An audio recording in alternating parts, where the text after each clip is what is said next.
Just waiting for some more people to come in. Hopefully everyone had a good weekend. Well, yeah, a good weekend because today's Monday. I don't know why I thought today was another day, but it just doesn't feel like Monday to me. But hopefully everyone had like a good weekend. Hopefully everyone stayed safe, you know. But yeah, this week we're going to be talking about a lot of changes that's going to be going down. Um, a lot of planets are going to be in ingress. So it's just going to be a lot of things that are just going on. Everything is just different now. Um, it should be more excitement, more action. I guess is the easiest way I can say it. But no, this is going to be a great time. Can everyone hear me?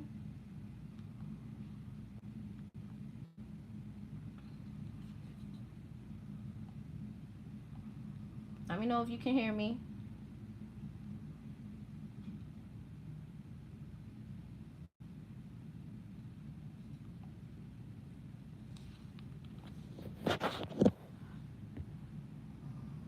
Hey, Lauren.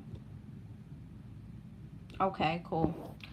But yeah, this is just, it's a really interesting time. It'll be a lot of changes and different things going on. Um, just all I can say is just get ready and buckle up because it's just, that's all I can really say. Um, really this week we're gonna have 4 planets moving in ingress. That means they switch signs. So this week we'll have Mercury in Aries. We have Venus in Taurus. Well, Venus and Taurus happened a few days ago, but Venus and Taurus. We have Mars in Cancer, and then we have Pluto in Aquarius. Hey Tay, hey G.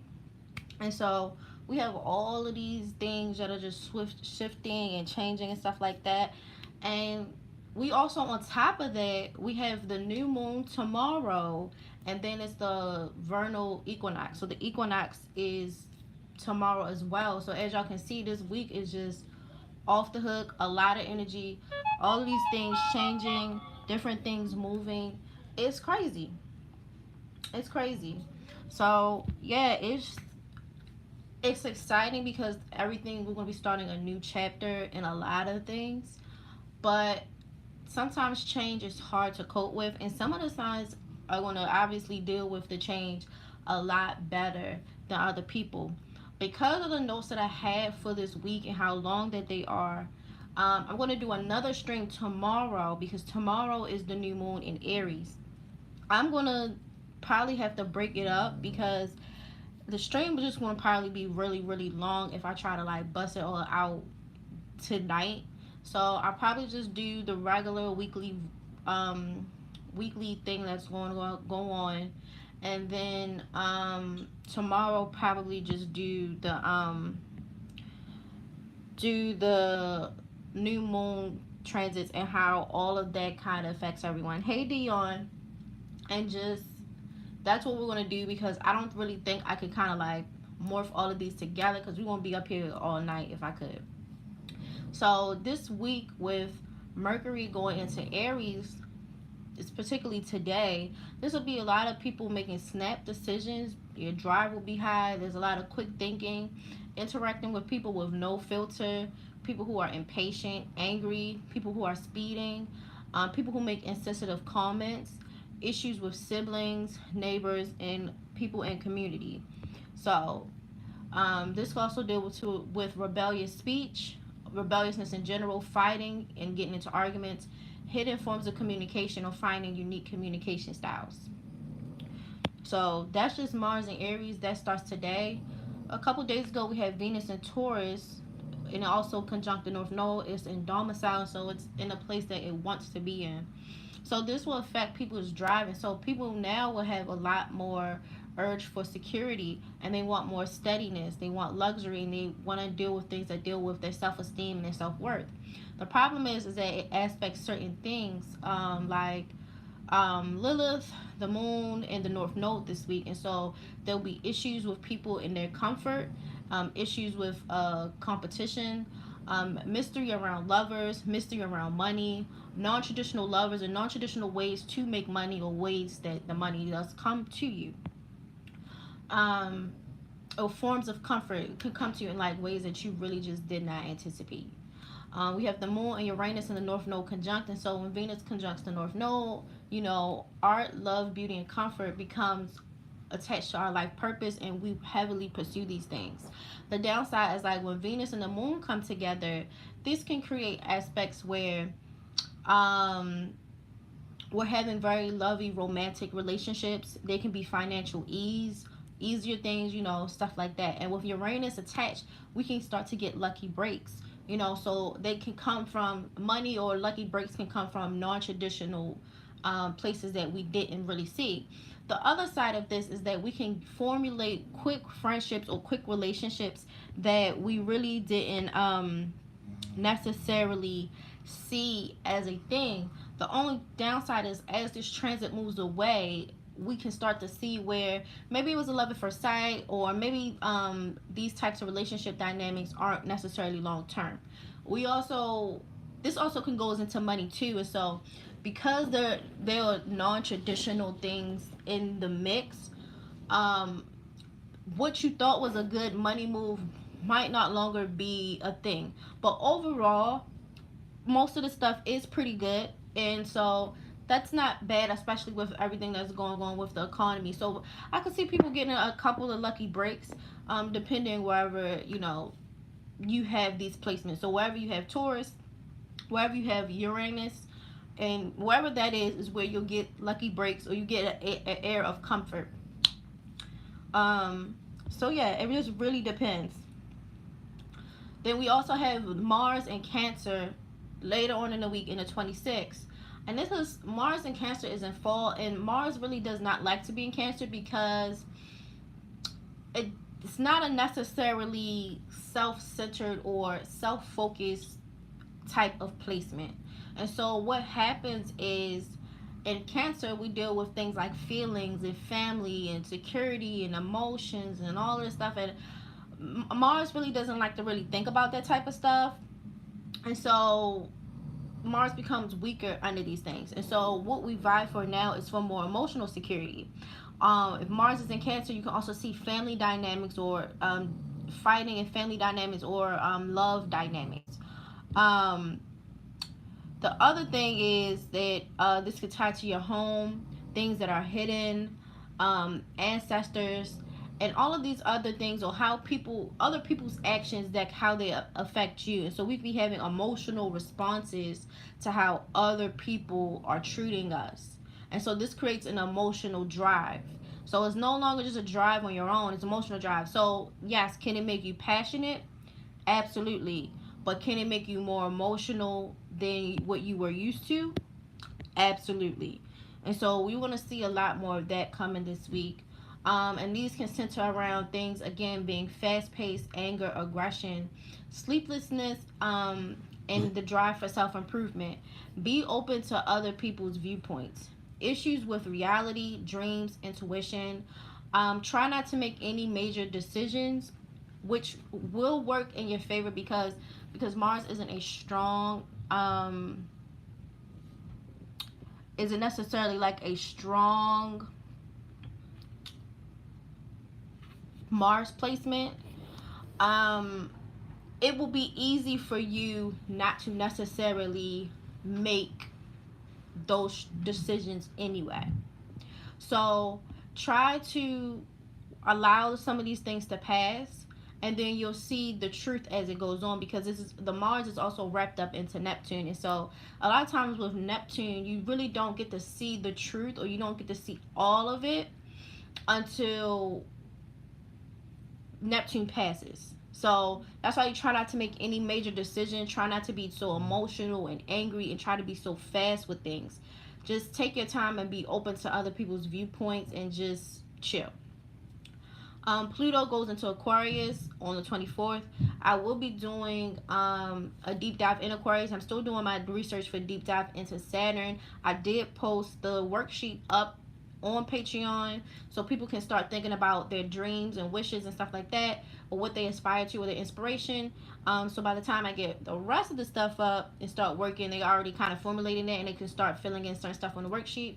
But we'll be going to doing a deep dive into Saturn, and really, I think really probably by next week I'll do part one of that series, and then we'll work our way through the series and stuff like that for the 3-year transit. I also do the same thing for Pluto, so I have to do a worksheet and all this other stuff for Pluto in Aquarius. But Pluto in Aquarius is a bit different because Pluto is a 20-year transit, so it'll be every day, like not every day, but it's going to feel like things that you thought were secure probably aren't, in a sense of like Pluto transforms anything it touches. So this can deal with friends, groups, networking, technology. Obviously, it's going to be with Pluto, it's going to center around transformation, but even more so, it can center around power and control dynamics. And so we can be having friend groups and dynamics where it centers around power and control. And we can also have things that are tied to our hopes and dreams, because Aquarius can be heavily futuristic or speculative and wanting to move towards aspects into the future.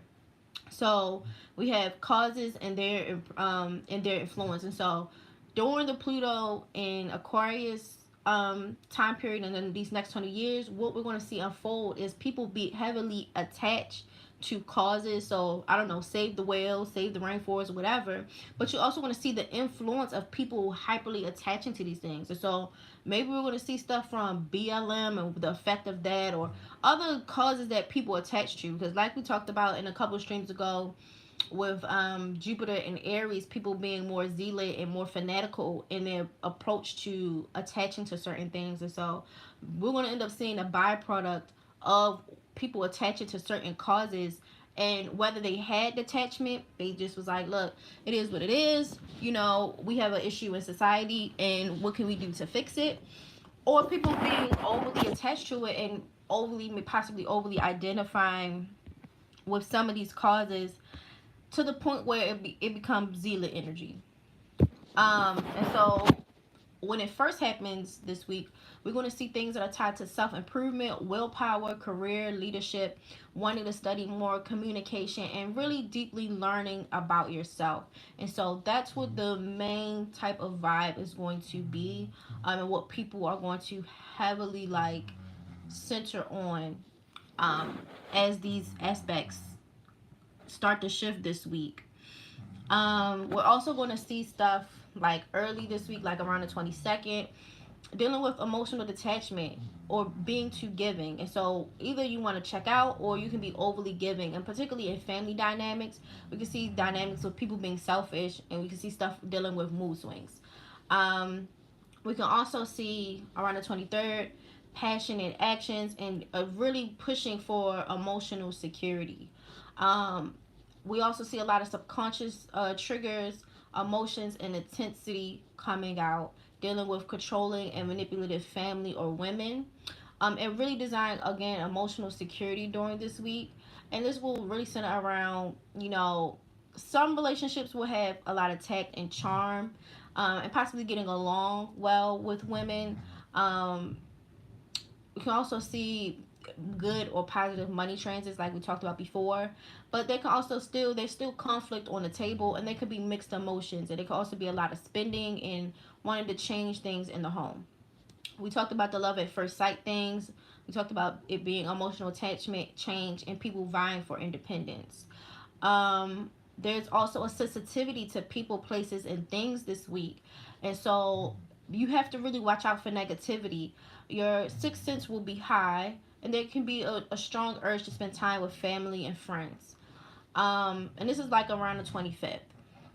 Later on, you want to work through emotions and work through what your limits are, and you really want to think about, what do I need to do and get together on my emotional level to be successful.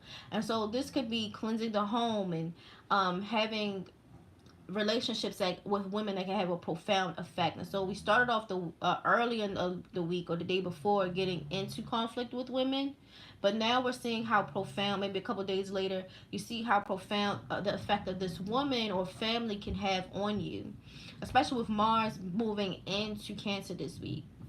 Around the 26th, there should be some aspects of loneliness, depression, or wanting to isolate. At some point, you start to feel a bit better. Around the 27th, you'll be more artistic, bright, talkative, flirty, and just be open minded and wanting to travel more.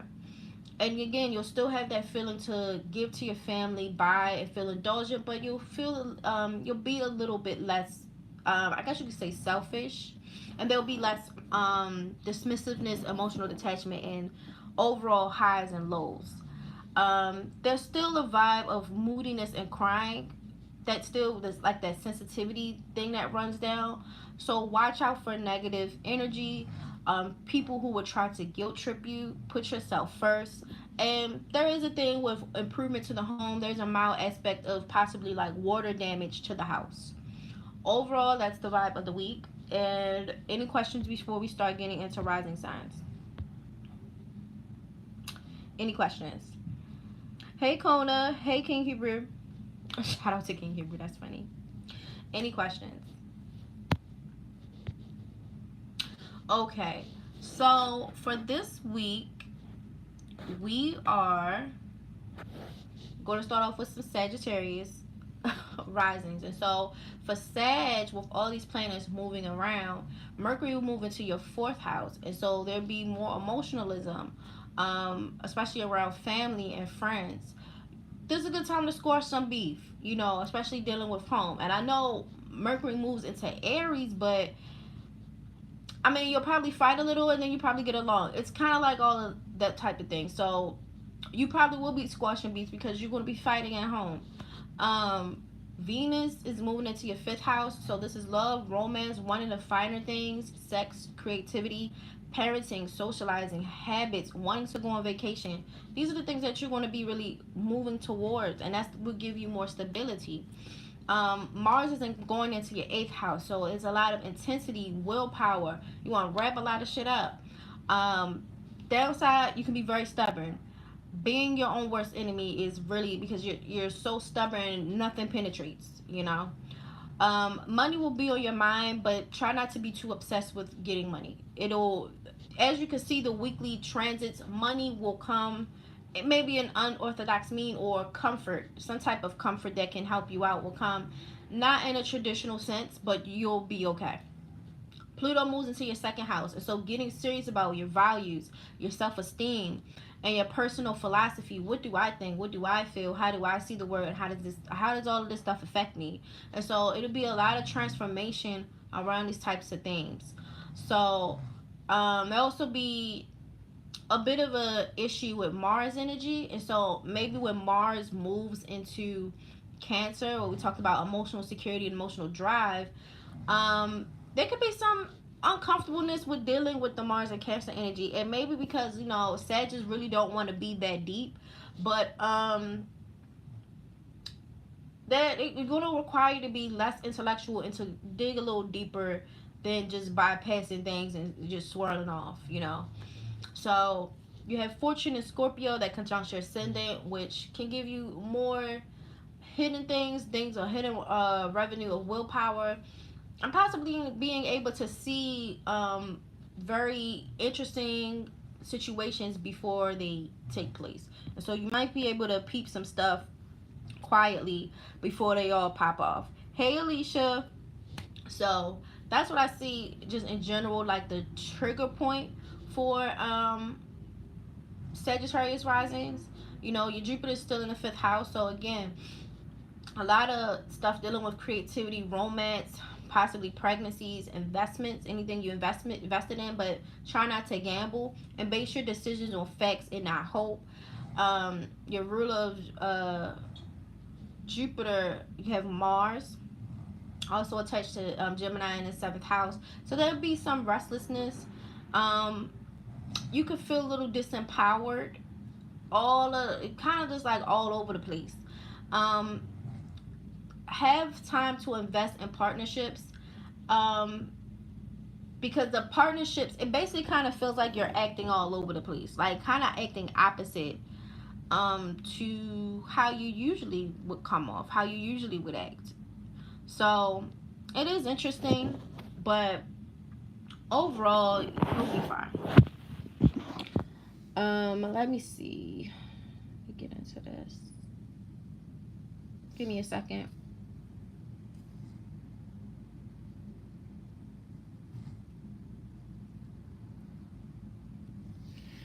Yeah, so like I said, you overall have some contradictory issues. You have to decide what is important and make changes according to that, or take a risk and follow a good opportunity, and having to manage what is a reasonable compromise. You can't be in la la land all the time. You're going to get opportunities, you're going to get things that come your way, but you have to be practical in your approach to getting these changes and changing your structures, because there's a aspect to it where there's a strong need for independence and learning about life, and it can be difficult to control. I just really think that try not to be too rigid in how you see stuff, and too power hungry. Just hmm just try not to smell your butt too much. It's gonna be okay, but just really go with it. There could be some issues with law and court, but try not to get too wrapped up in the attention per se, or getting into power struggles with people. You know, being too rebellious or need for attention or forms of indulgence. Outside of that, you're fine. You're fine. Um, yes, you can be generous and kind and be excellent helps, but the downside, because how Jupiter, which is your ruler, is aspected, it can it can make you arrogant, and you could, end up harming your situation, because again, the arrogance, the wanting to be the center of attention, or being too like power hungry or too rebellious can come at a cost. There can be some uncomfortability with, knowledge, how much you know, what you're doing, and forms of self-expression and how that affects your work. So there could be some creativities getting into an issue with work, your career, and particularly like how people see you. So, I could see people not really vibing with your creative expression and how you come across. Because right now you can have a lot of emotional highs and lows and mood swings, and also being distant. So one day is good, the next day, I don't know, child. It's giving Jekyll and Hyde.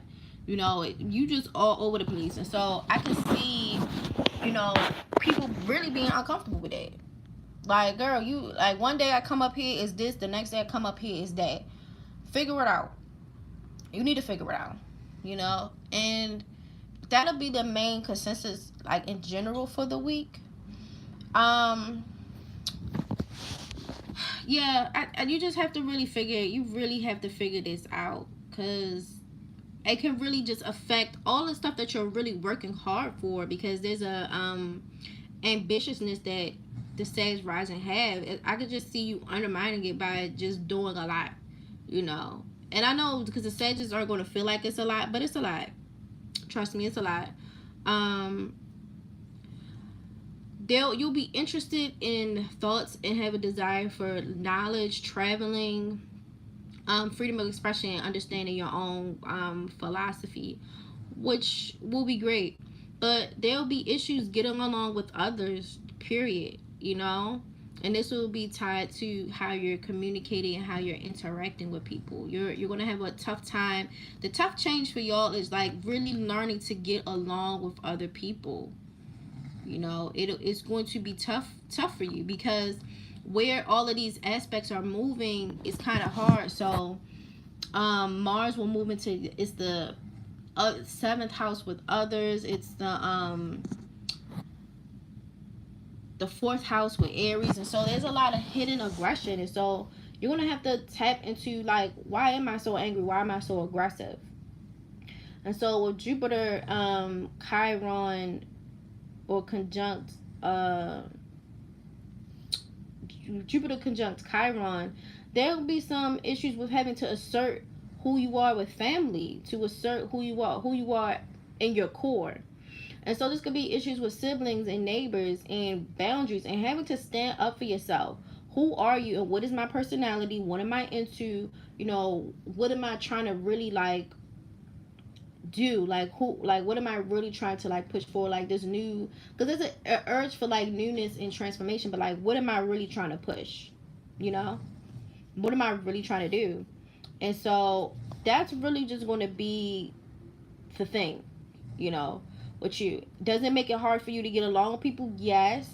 But I think it's only hard for you to get along with people this week is because you're struggling with expression and certain forms of identity. I do expect tantrums. I'm expecting tantrums from Sag risings. And this could really push to like success or failure. You have a lot of drive, but you either have success or failure.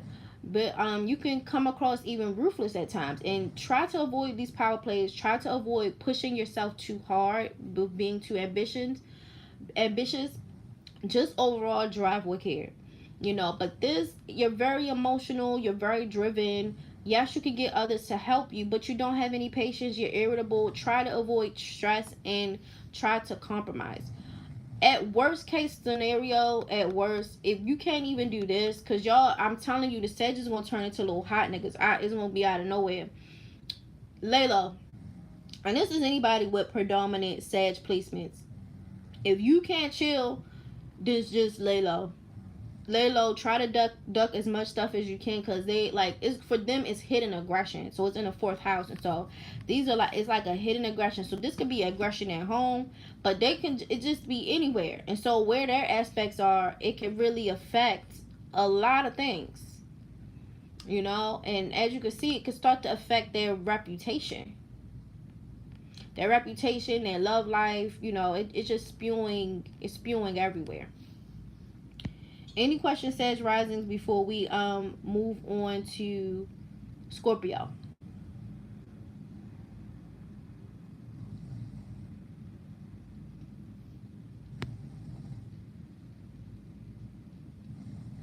Any questions?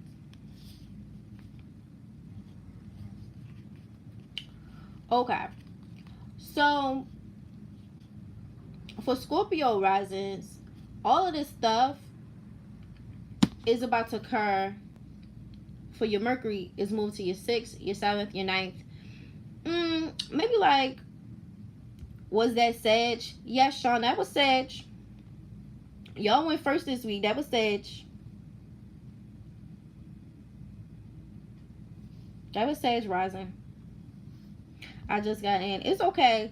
But I guess you gonna have to watch the playback, because y'all had went first. But all I'm, cause it's yeah, y'all really crazy this week. Y'all have a blessed day. I'm gonna really start asking people if I see any predominant Sagittarius. I'm out of here. I'm turning around. But now we're going on to Scorpio risings. So it'll be a 6th, 7th, 9th, 3rd / 4th. I guess you could say predominantly 4th. So for Mercury, it's going to deal with details, planning, projects, health, service, work, being a perfectionist, and having negative thinking. And so that's where Aries is going to go. That's where your challenge is going to go. That's where all the aggression is going to go. So I can see people, like I say, arguing, fighting, how I describe the energy. That's going to that house. So it's going to the house of work. So you probably get into it with people on the job, you know. Venus is moving into your 7th house. So all this need for comfort, beauty, relaxation, and having issues with non-conformity and comfort, beauty, relationships, and love, that's going to your 7th house. And so that's dealing with partnerships and relationships and art. Mars was like emotions tied with your actions. That's going into your 9th house. And so you could be emotionally seeking self-help, things that are tied to travel, learning, teaching, and your own philosophy. Pluto is going to move from your 3rd / 4th house, and so they'll be changes at home, remodeling, relocation, things that are surrounding relatives, parents, childhood issues. Go to therapy. For Scorpio, y'all take your butt to therapy, because y'all are going to need it, because this is going to dealing with deep psychological rooted issues. So we talked about how Sag before, how they had deep rooted anger. Well, y'all have deep rooted psychological issues that stem from childhood, and this would be a good time to go to therapy for y'all. Make sure you have property insurance and work on home repair. Um, so that's really what this is going to be shaping to be about. Again, there'll be mixed emotions, conflict at home, emotional spending, and there could be some ease in relationships with women partners. There could be some laziness and self-indulgence, but overall, this could be a good time with money for Scorpio risings. The moon Uranus, there'll be a lot of teamwork, meeting new people, love at first sight, everything that I described at the beginning of the stream. Um, there'll be a lot of intensity and jealousy and manipulation, subconscious issues. There'll be issues with possessiveness and clinging. And you need to look at your values and your issues with control. And so this will be coming in from other people. So you'll be experiencing all of those things that we described earlier with Taurus. It'll be almost like other people are coming with this energy. And you're like, what the hell? But it is what it is. Your rulers right now are in the third and the eighth house, and so you're checking your psychological issues, but now you're ready to move on to actually healing them and moving on. You might have dealt with some manipulative relatives currently right now, but you're ready to move on and heal, which is good, because I think the change you guys want to see is actual, like, getting back in touch with a lot of things externally. So it's not bad. I think it's really good for y'all. I know people always crying about how a Scorpio did them bad and how they not, they all over the place, but this is good because it gives you a lot of willpower and drive. You want to fix things. There could be some uncomfortability with, like, Mars energy, and so there could be some uncomfortability with your exerted force and taking action. But overall, this isn't bad. Because so far before, there has been some actions that you can be intense, but maybe you might not have seen how intense you are. I guess that's the easiest way I can say it. Like, I can see you not realizing how you're really just coming across. So coming off very, very intense, just very, very a lot. Very, very a lot. So just keep that in mind. The good thing is that you can find hidden opportunities right now that can help you achieve your goal and break out of, like, patterns of behavior. And this is what I'm talking about, delving deep to deal with psychological issues. The downside of this is that y'all might unknowingly, just as I said, y'all behave in a way that's just too much. Y'all just be doing too much. So yeah, I understand, like, y'all don't want to be more assertive and more hands-on, but a lot of the issues can be too much. And I can, like, to a certain extent, I understand, like, when you say that, I understand why y'all having smoke with others. And I can understand, like, why it would be a thing. Because y'all coming off just very strong. And it's because y'all want change, y'all want to deal with all these issues, but part of it is, like, y'all not really seeing how y'all really behaving. You're not seeing how y'all behaving, so I can see y'all getting into, like, emotional issues with other people. So, and there's a strong desire to break free of certain molds and traditions and wanting to be an individual. And just get into maybe different religions, different political groups. And there's a strong, restless, unstable energy. And I think that's what people mainly just pick up.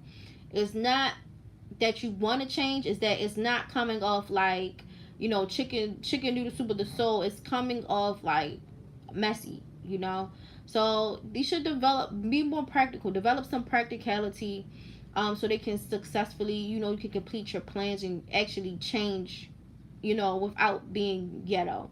Then you can have a lot of mood swings, and you want to change basically things that are already established, which is not, again, nothing wrong with that, but I'm not trying to be mean. It's like, girl, you all over the place. Like, it's giving unhinged. You know, like I get it. You want things to change, but you know, just try to organize the stuff a little bit. You know, and you know, try not to always think you have to sacrifice everything for stuff. Like, just you know, it's going to be okay. You know, it's going to be okay. Just take it down a notch. You know.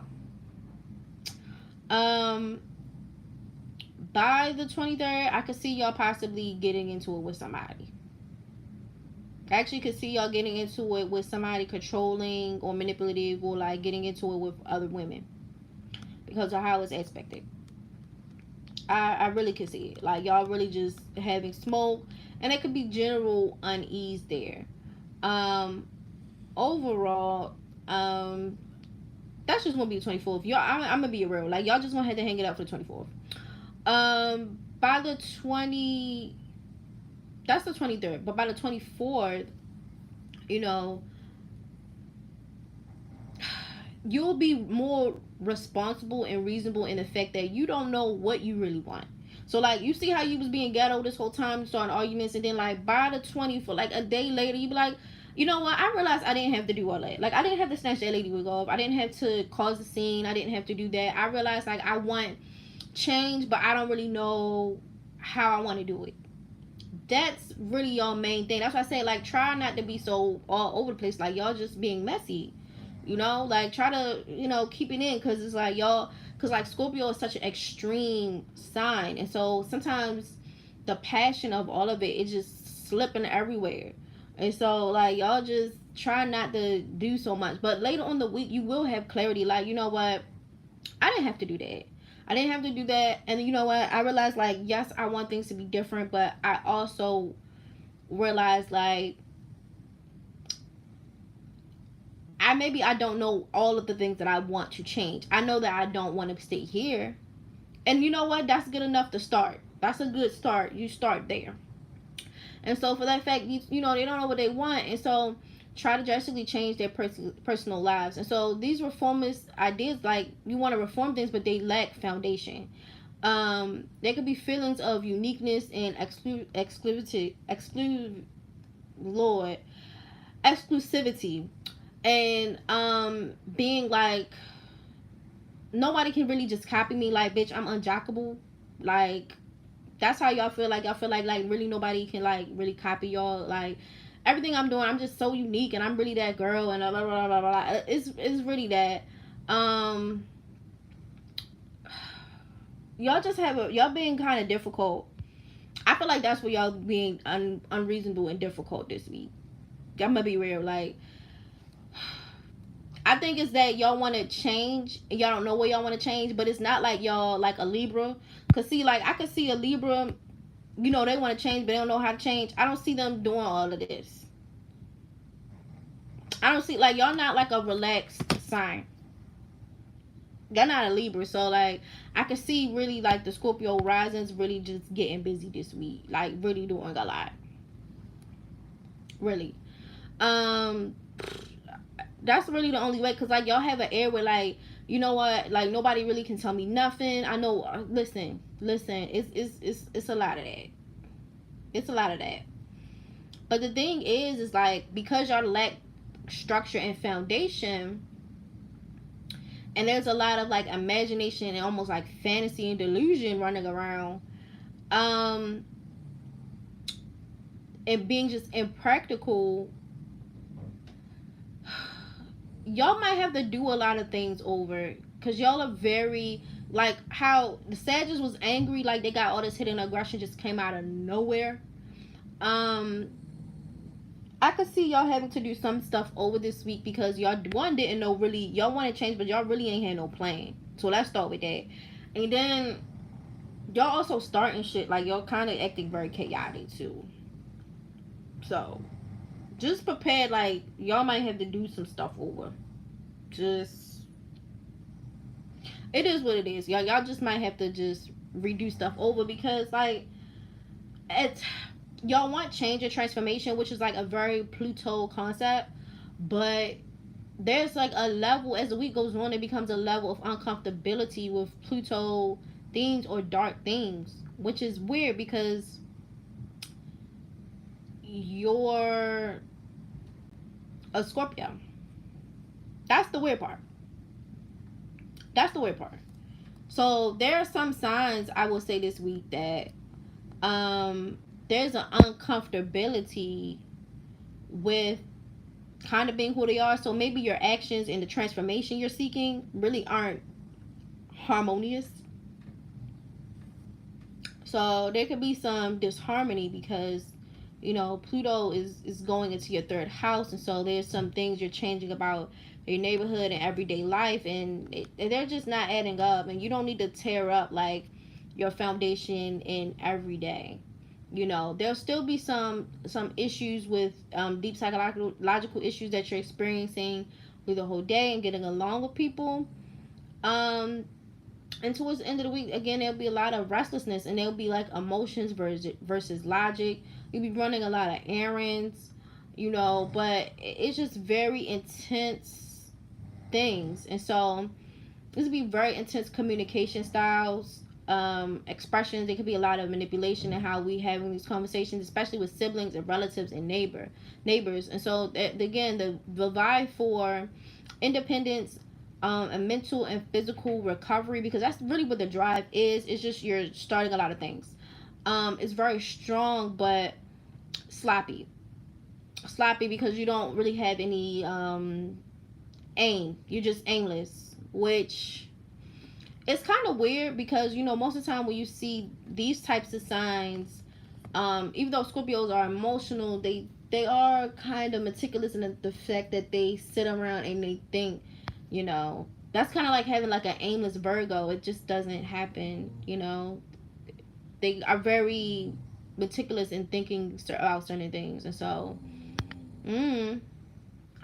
y'all, that's why I say this is, y'all better buckle up, because it's just going to really rewire a lot of stuff, especially with all of these aggressive placements with Mercury and Aries, and this new moon in Aries, and all of this stuff. Like, just crazy, just mixed emotions all over the place.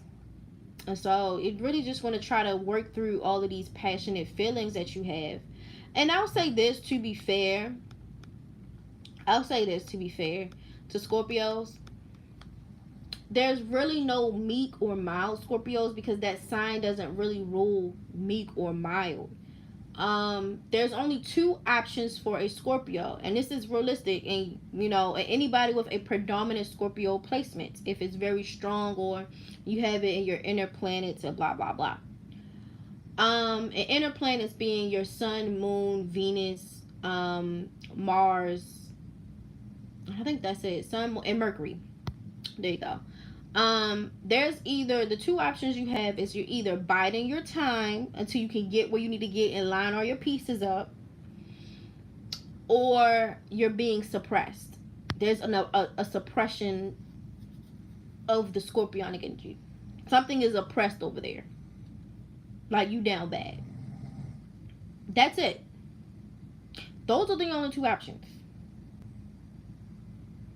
So, although, to be fair to y'all, I feel like y'all being ghetto. Like, we're being like, I'm about to change all of this stuff, and I'm pulling the rugs from my head. Like, just being intense, as per usual. There's only two options, and that's suppression and just biding your time. That's why I said, like, it's a very meticulous, plotty type of energy. There's a couple of signs that's kind of like, they have the plot energy on them. They're going to line some stuff together. Scorpio is one of them. So you only got two options. So there you have it. Any questions, Scorpio risings, before we move over to the Libra risings? Because I'm anticipating people showing their whole ass this week, because of what's going to happen, and people want to say a lot of wild stuff. So. And really, it'd probably be some wolf ticket stuff, because I'm not going to lie, because when Mercury moves into Aries, but then Mars is in Cancer, people is going to be woofing a lot. They're going to say a lot of raggedy shit, but if you pull up, they might not be working with nothing. They might not, you pull up like, okay, what's up? Nothing. Because Mercury is moving into a weaker placement. Now, a little bit of this week, Mercury be in Gemini, so some people might be getting busy, but I'm telling you, by the end of the week, it's going to be gas. It's going to be like like it is. It's old, like it's not really going to be as intense. So for Libra risings, Mercury is going to move into your seventh house, and so this is other people, relationships, and really you want to communicate with other people to learn different communication styles and different point of views. Um, but the downside is that it's going to make you indecisive, you know, and more than you're already indecisive because you're already a Libra, and so Libra is already known to be kind of indecisive anyway. So more than you already are. So y'all might as well get ready for that. I could see people being annoyed with that, some of that energy, and I could see even the Libras themselves being annoyed. Venus is going to move into your eighth house, and so this one's going to deal with financial gains, inheritances. Love can be a more rocky than what you're used to, because it'd be a lot more possessiveness and passion and jealousy, more than necessarily the other signs, because Venus moves there, but because Taurus is there, you're really going to fight hard to try to stabilize all of these passions. You know, it's going to be an effort for you to stabilize, because Venus in the eighth house period is very intense, it's very jealous. Love can be all over the place if you're trying to be in love with it, right? But then when Taurus is there, Taurus wants to try to stabilize all of these dynamics. Mars moves into your 10th house, so you want to be more practical, more decisive, and think about your long and short term goals. Pluto is in your 5th house. Love can be intense, obsessive, a lot of turmoil. You want to start thinking about creative projects. Exercise won't be a bad thing to start, but I would suggest not to do any extreme sports. And then if you have children, they can start testing you. Children can start testing your boundaries and your limits. And you need to learn to be cautious with investments. And so that's the general vibe for Libra. And with Venus, the way it's aspected, you know, communication could be a lot easier. You know, so you could be saying more tactful or more charming. You could get along a lot with other people, and be able to maybe like talk people into certain business deals or certain arrangements. The downside is with the sun opposing ascendant, you're gonna come across in a way where people want to think you phony. Now, to be fair to Libras, people probably already think you wishy-washy, but even more now than ever. And so there could be some issues with actions, and maybe you're coming across not only your identity, but how you're acting is coming across in a way different way than other like than what you normally would. And you could be susceptible to infections and minor injuries at the time. There could be some uncomfortability with structure and routine and discipline, and maybe forms of insecurity, especially around your self-expression, maybe in lovers, maybe around children, and some investments in socializing. Um, they want to be original, want to stand out, but again, you could be surprising or shocking people by your behaviors because you're not coming across as normal as you used to be, you know, or what people used to see you as. You know, there can be some you being intuitive and understanding, but there's a strong air where there can be some bratty energy coming from other people, and they can, you know, meeting people that are hard to adapt to certain situations, and maybe you struggling to adapt to certain situations too, and maybe you're being the brat sometimes. But overall, you know, there could be some of that. Really stay away from alcohol, but you can run into people who are drinking too much. Hey, Deidre. So you'll run into these types of things as well. Your ascendant is trine Pluto, and so this will make you more independent. Um, and again, you know, the need for transformation is high, and you'll be able to recover from mental and any physical things as well. So that really should help, especially with some of those placements, what makes you susceptible to minor injuries and infections. Have you done Libra yet? Lauren, I'm literally doing Libra right now. Like literally. Like, so you came in at the right time. Like, I'm literally doing Libra now. I only did a little bit, so you might have to go back a little bit, but I just started. Um let's see, Venus will be conjuncting the moon, so again, a lot of romance, but there could be some mixed emotions, and there could be some conflict. You know, there could be some conflict. You could be some, you just don't feel the same, and just try to minimize conflict, because again, I told you, conflict is on the menu this week. People are going to get into it. You know, this is a lot of change is happening, but also people are going to be more excitable and irritated as well. So just keep that in mind when dealing with stuff. Just try to take it in stride. Venus is also in an aspect with Neptune, and so when Venus is in Neptune, you gonna be like, oh, this is great, I feel in love, or this is great with like maybe money aspects, or something with investments or something like that. You, when Neptune touch anything, I'm telling you, you need to wait it out, because you really, like, Neptune is so confusing. You really don't know what was really tea until it's gone. So what you're gonna have to do is just be patient, because you might say, oh, this is great, this is great. Come to find out, somebody acting how you ain't think they was gonna act. You know, somebody trying to get you to save them, or you know, trying to just, it's crazy.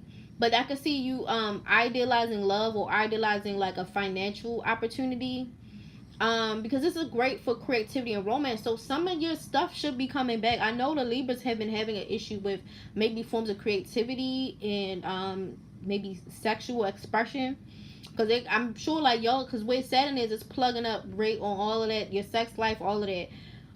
Kids, there might be a delay with children. Maybe you want children, you can't have them, or your children are like really wearing you out right now. You know, and you're in a space where you can idealize romance, creativity, even like money. But there will be people in situations where it gives save a whole energy. Do not save these people. Do not bring money to the equation. And there could be money and hole traps everywhere. Be careful who you date, and you should really take it easy. If this mean that y'all don't date until this shit leave, no, well, because Venus won't be in Taurus forever. Um, if you just wait a couple weeks, this is gonna wrap up. This is, it's not gonna be what you think it is. But you should really watch who you're dating, who you're around, who's asking you for help, comfort, or money. Um, you just want to have to watch those things, you know. And it could be some uncomfortability with some of these things, like moon and eighth house. There could be some uncomfortability, because when it goes there, you know, maybe you can see slides where there are none. Maybe there's a lot of emotional intensity. um and you could be seeing things where it's just, it's not that intense. Try to give yourself space to allow some of this stuff to unwind. That's what I would suggest. You need to give some time for this stuff to unwind, because you don't want to jump too heavy into it, because you actually can get into trouble. And it can be quite destabilizing as the week goes on, because the week you'll have highs and lows dealing with whatever this issue is during the week, because everybody's gonna have certain things where they having like some come up, or certain experience where they're easier, but you don't want to be all over the place during this week, you know, because eventually outside of it dealing with intimacy and trust and relationships to money and stability, at some point it's going to move to your ninth house. So it's going to deal with your hopes and dreams and your aspirations and your own personal philosophy. And so you just want to be as stable as possible as you get there, because by the 26th, a lot more of this, it goes better. So you'll have better aspects with money, better aspects in relationships, stuff like that. It'll be easier. You just have to give it some time.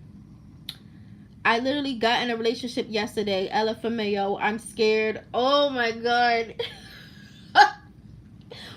Okay, Lauren, listen, girl. Just wait it out. Give it some time, because like I'm telling you, as this transit is moving, and matter of fact, let me see something real quick. I'm about to go see how, let me go put this over here.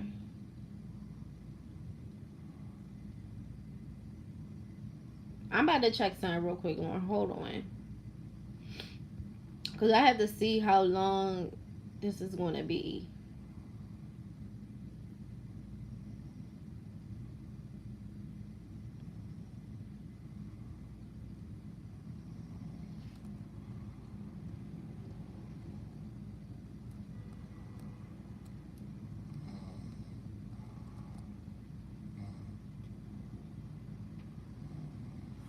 Give me a second.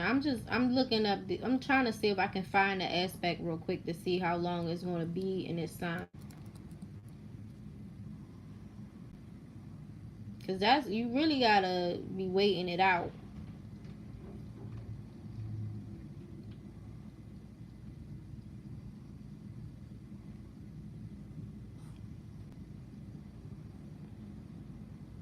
Because I think sometime in April is going to switch. I'm just trying to find the date.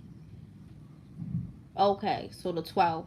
Okay, so really, that's why I said, like, y'all really going to be feeling ninjas. That's what, like, y'all really going to be feeling them. But you really have to wait it out.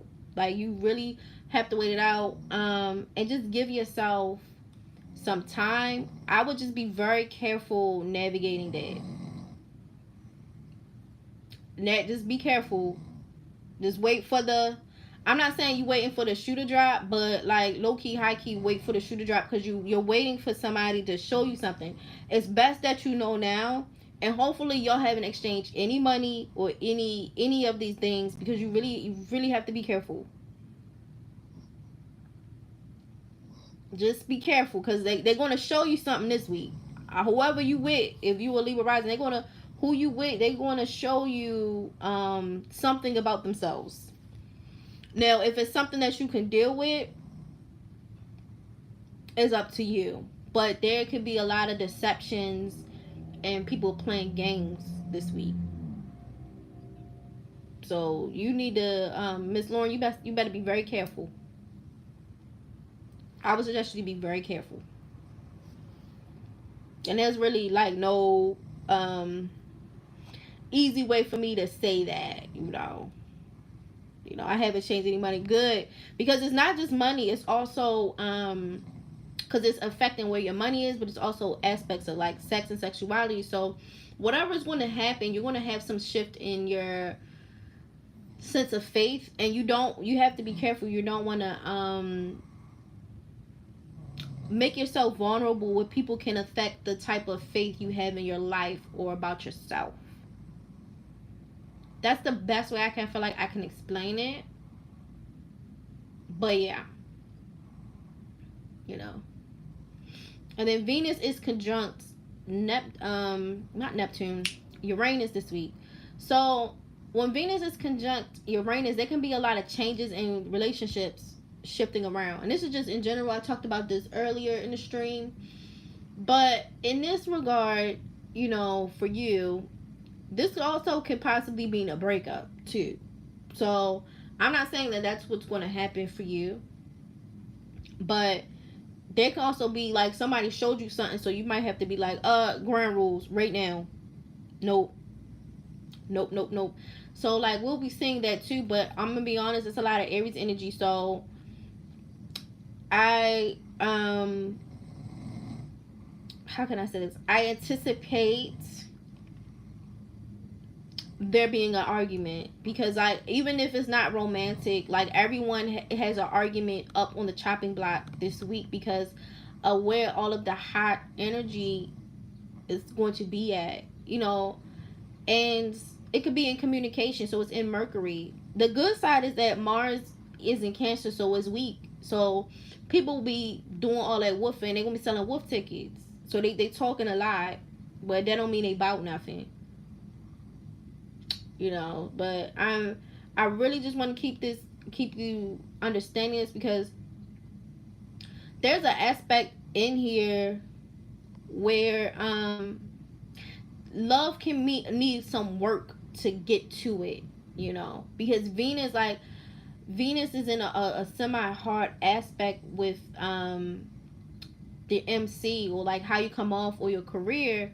And so again, you could be very popular at work, or people like you in general, but there can be people who tend to be jealous and dissatisfied in their work environment. I told you Venus goes into the 8th house in your relationship. So what I'm gonna be real, Lauren, what I suspect is people jealousy coming out. You know, people, because in the eighth house, this deals with, for Libra rising, this deals with more possessiveness, jealousy, and intensity. But because towards they want to, there's an urge to try to stabilize it.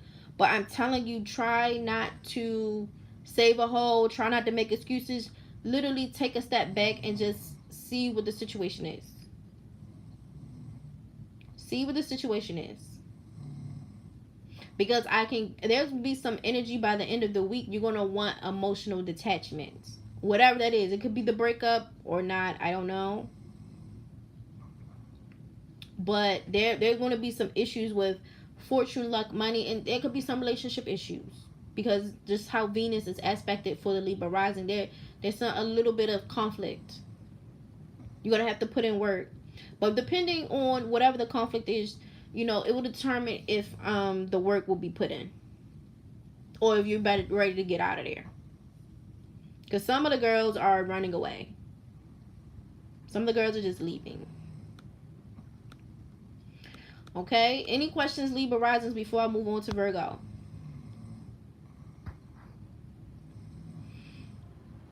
Okay, we exchange money. Glad to have a heads up. Keep those pentacles tight. Exactly. Like, and I didn't even do the new moon yet. That might be tomorrow, because depending how long the stream is, that might be the part 2 tomorrow. Because tomorrow is the new moon in Aries, so you know.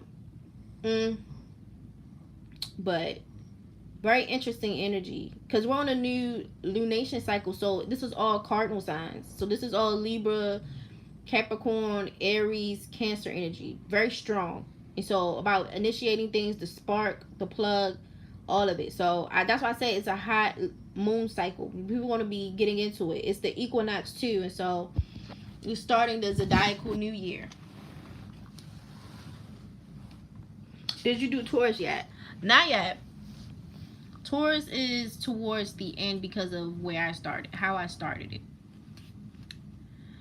All right, so we're going to do Virgo now. So for Virgo, Mercury is moved into your 8th house, and so you're going to be tapping into like a undercover vibe. So like, what's not, you know, when toxic couples say like what's not said is understood, like that type of thing, that's what you're going to be tapping into. So you're going to be tapping into, you know, what doesn't have to be said is understood energy. There could be a lot of meditation, but watch looking too deep into stuff. Y'all don't have to look too deep into things. Things aren't that deep. They're not that deep, I promise you. And keep your opinions and thoughts to yourself. Nobody asked you. Nobody asked you. Because again, Mercury is moving to the 8th house, and so y'all could be saying things that really aren't said, that's supposed to be secret, or you know, not something that's inappropriate to be up. And because of that, I could see why, yes, people want to be selling wolf tickets, but I could see people being passionate. So like, the downside of a Mars in Cancer is like, no, they're not really about that action, but because it's emotional, I could see people getting into like emotional spats and arguments. The main flavor this week is like a verbal argument, but I wouldn't necessarily say no physicals, because y'all don't know what people birth charts got in there. So maybe they got Aries and Mars, or they got Capricorn and Mars, where they really about to bring you that action. So I would not suggest doing that, because Virgo on any other time, we would not be a tough Tony. And so y'all don't want to cash a check that y'all, you know, you can't really, you know, because Virgo's really not necessarily known about getting into like, you know, a physical thing. But I'm telling you, they could, it's not off the menu. It's just, it's not as strong transit wise. But again, like I tell y'all don't know what people have in their charts, because some of y'all be running around starting shit and y'all don't know what people got. Because some people be having charts that's set up for them to be undefeatable. And I'm not trying to be smart. Like, for instance, like when I looked at Floyd Mayweather's chart, he has a nakshatra in Vedic astrology that makes him undefeatable. So I'm not saying y'all want to be fist fighting Floyd Mayweather, but y'all see where I'm getting at with this? y'all, like, people have to be a little bit humble and respect everybody energy, and not just start coming out here starting stuff and then somebody put them paws on your neck and oh well. Oh well. So I do see that, like, with Mercury in the 8th house, you're speaking, for the Virgos, y'all speaking about things that are secrets or a lot of people don't know about, but like basically what's said don't really have to be understood, because like again, the 8th house deals with things that are not seen.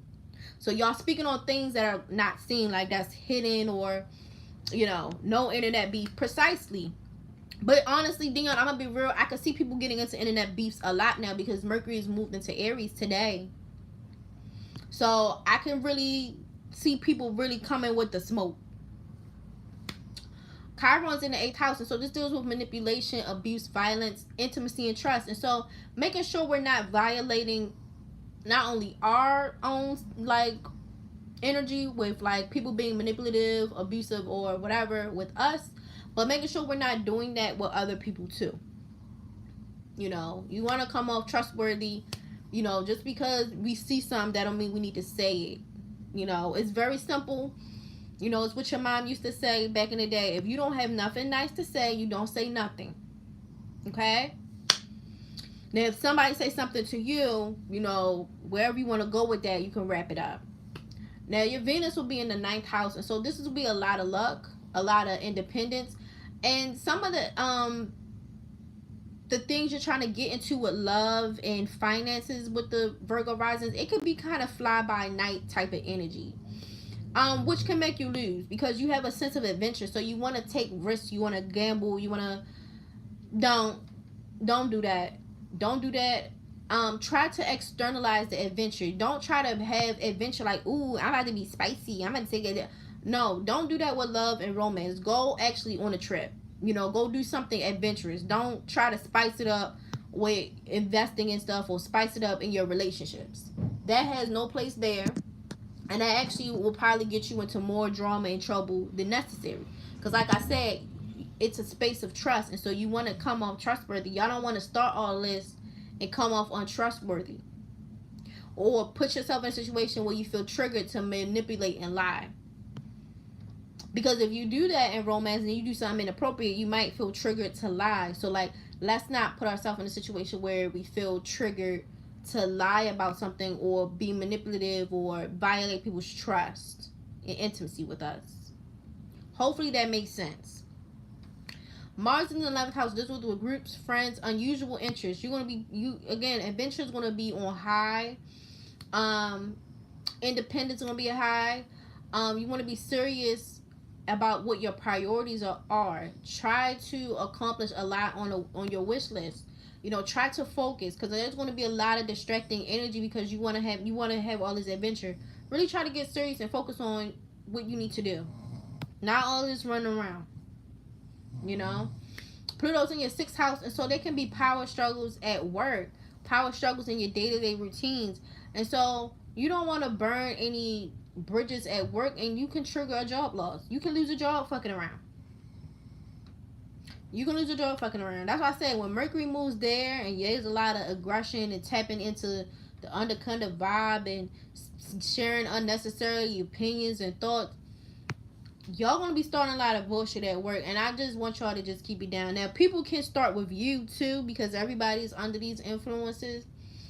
But try not to get in too many battles and stuff like that. Like, just, especially if it has nothing to do with nothing. Like, really try to move past it. Now, if it deals with somebody, obviously doing something inappropriate with you at work, you obviously go to HR or whatever y'all got going on. But try not to, do all of that catty stuff. So, yeah, there could be some uncomfortableness in how you come across. There could be some mild conflict and some mild things of like dealing with my job is getting secretly investigated, so I quit early on. Jesus, Lord have mercy. That's crazy. That's crazy. Are you a Virgo rising?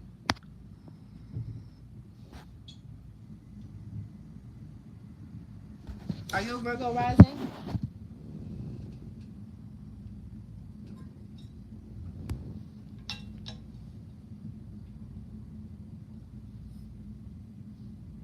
Cancer rising. Okay, well, we want to get to y'all.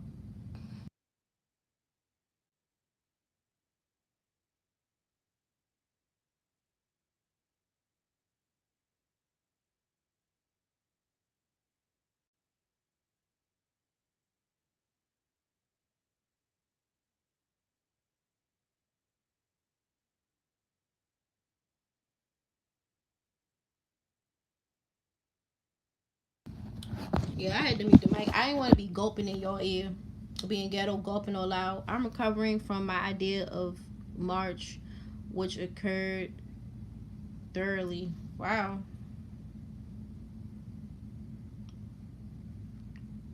I don't know. Explain that. I don't know what you mean from your idea in March. You gonna have to explain that. But I'm gonna get back to this. We'll drop back over to Antarctica. But yeah, so you be dealing with a lot of stuff like that. With the moon going into your eighth house, so there could be some, aggression and some arguments around here. You do have it where your Mars is sextile your ascendant, so you'll be more active, you'll be more assertive. There is a risk of some ego issues where you could be more arrogant, or you could have some issues with people struggling to be honest.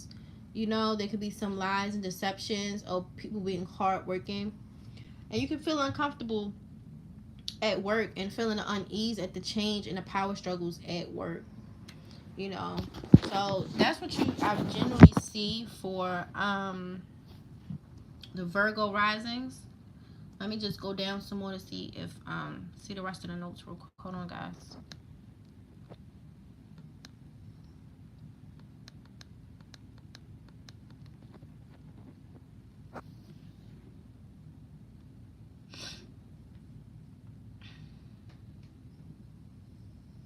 Yeah, like as the week goes on, you'll be able to be more popular. You'll get along a lot better with people. It'd be overall general ease. The downside is how we're communicating now with the Mercury where it is. Yeah, you're intellectual, you're good at business, or you're good at work. The downside is that again, there could be some restlessness and distractibility that can make work a little hard for you. There could be some instability as the week goes on that can make it hard for you. You want to deal with some aspects that deals with success or failure, and you're going to again wanting the urge to tap into ruthlessness, and you could be uncomfortable with these ideas of ruthlessness and people being aggressive at work. But again, there'll be a lot of regenerative expressions you'll be able to like recover. But yeah, this would be uncomfortable with dynamics of Mars energy, which is drive, being assertive, standing up for yourself. There could be some uncomfortableness with how, I guess, maybe how far other people would go, and even how far you would go. Because there'd be some stuff where shit ain't off the table. Let me say that. Because there's an aspect where you're going to want to tap into, again, some ruthlessness. Really tapping in. There could be some uncomfortableness with you pulling the trigger. And maybe, depending on what the power struggle is, I don't know, you might got to pull this trigger on somebody. You might got to do whatever you have to do. But there is going to be a lot more aggression and more antagonism at work. It just is, because it's just where all of your placements falls at Virgo. So for the Virgo risings where it is what it is. By the 25th, you could have some light issues with memory, and getting people to understand them. There could be some issues being able to listen to other people, but also interpret others as well. So there could be some communication problems. You also there could be some inclination towards gossip. That's what I'm saying. Don't speak on things. You keep your opinion to yourself. And if you don't have nothing nice to say, you breeze on by like a church mother. You don't say nothing. But again, can be very intelligent, but they could be lying. You could be deceiving yourselves by starting to believe the truths you tell yourself. And this could be on a very large scale, because this also is conjunct to Jupiter. And so when these come together, Again, there's a desire for learning, traveling, and philosophy, and coming up with new ideas and ways of which you're going to live your life and having faith in yourself and your life. So you really just have to be careful of that. Virgos, don't start stuff this week. Don't start stuff this week, you know, because y'all still a Virgo. So unless you ready to, because there's an aspect where y'all willing to go all the way ruthless. But depending on which y'all, unless y'all got something really hot energy in your chart, if y'all all got chill signs, it's like, listen, because y'all gonna be starting a lot of stuff, and you know, y'all might be uncomfortable with how people view y'all after all of this stuff goes down, because this affects it could affect your 10th house, so it could affect how people see you. So like, you running your lips, and then people want to see you as a busybody who talk too much, you know. So, you know, just try to be quiet. We don't have to do all of that. We don't have to do all of that. And again, towards the end of the week, there could be some issues with negative thoughts, issues with details, and you could be very critical and pessimistic. The other side of it is that you'll be innovative. You want new ideas, but you can get sudden news that just comes to you, whether it's good news or bad news, whether it's welcome news or not. You get sudden news or information that just comes from you, and you can be quite impulsive. You can make a lot of snap decisions and have some nervous issues, you know. By the end of the week, your memory should get better and stuff like that. But yeah, you can have some nervous issues and stuff like that. But overall, you want to get some news, or you want to find out something that you did not anticipate by the end of the week. But you try to be quiet. You don't talk about nobody's business. You don't speak on things that, you know, people don't know about. It can get you into trouble and actually be bad for your reputation. And it's also probably why you're going to have work beef. So you just don't say anything. Any questions, Virgos, before I move on to Leo?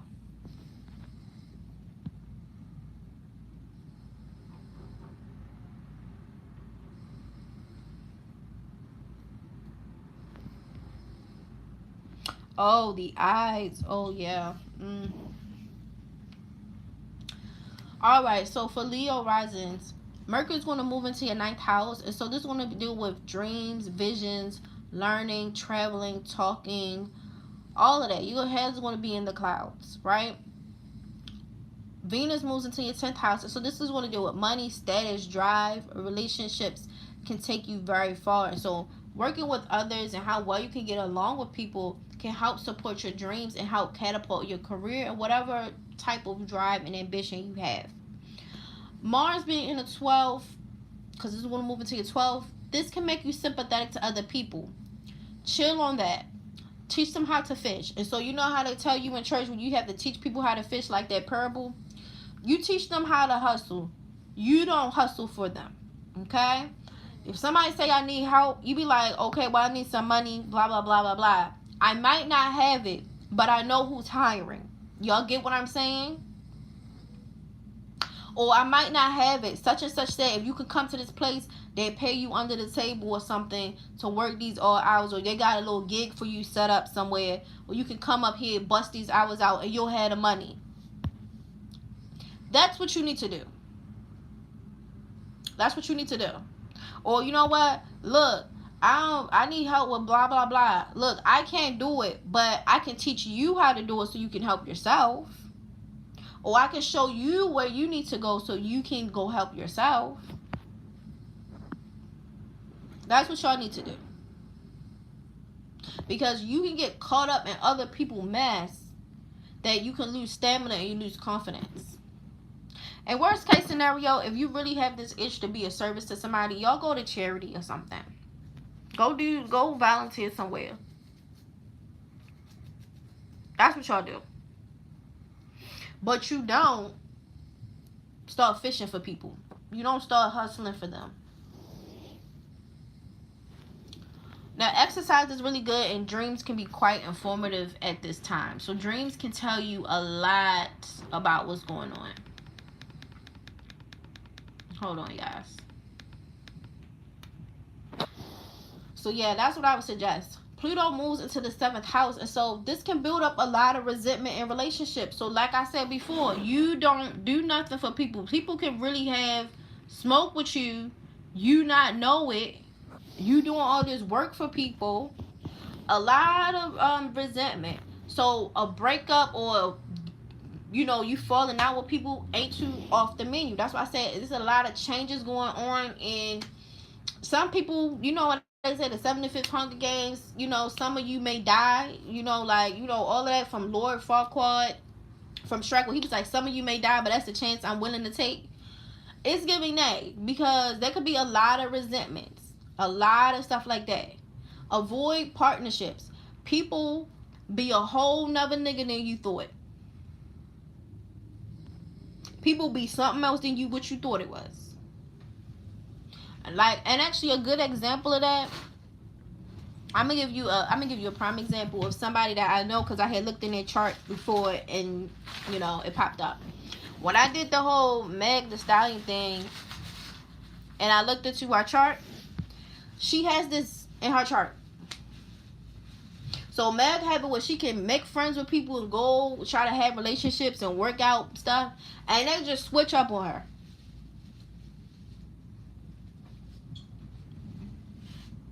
He just end up being a whole nother nigga.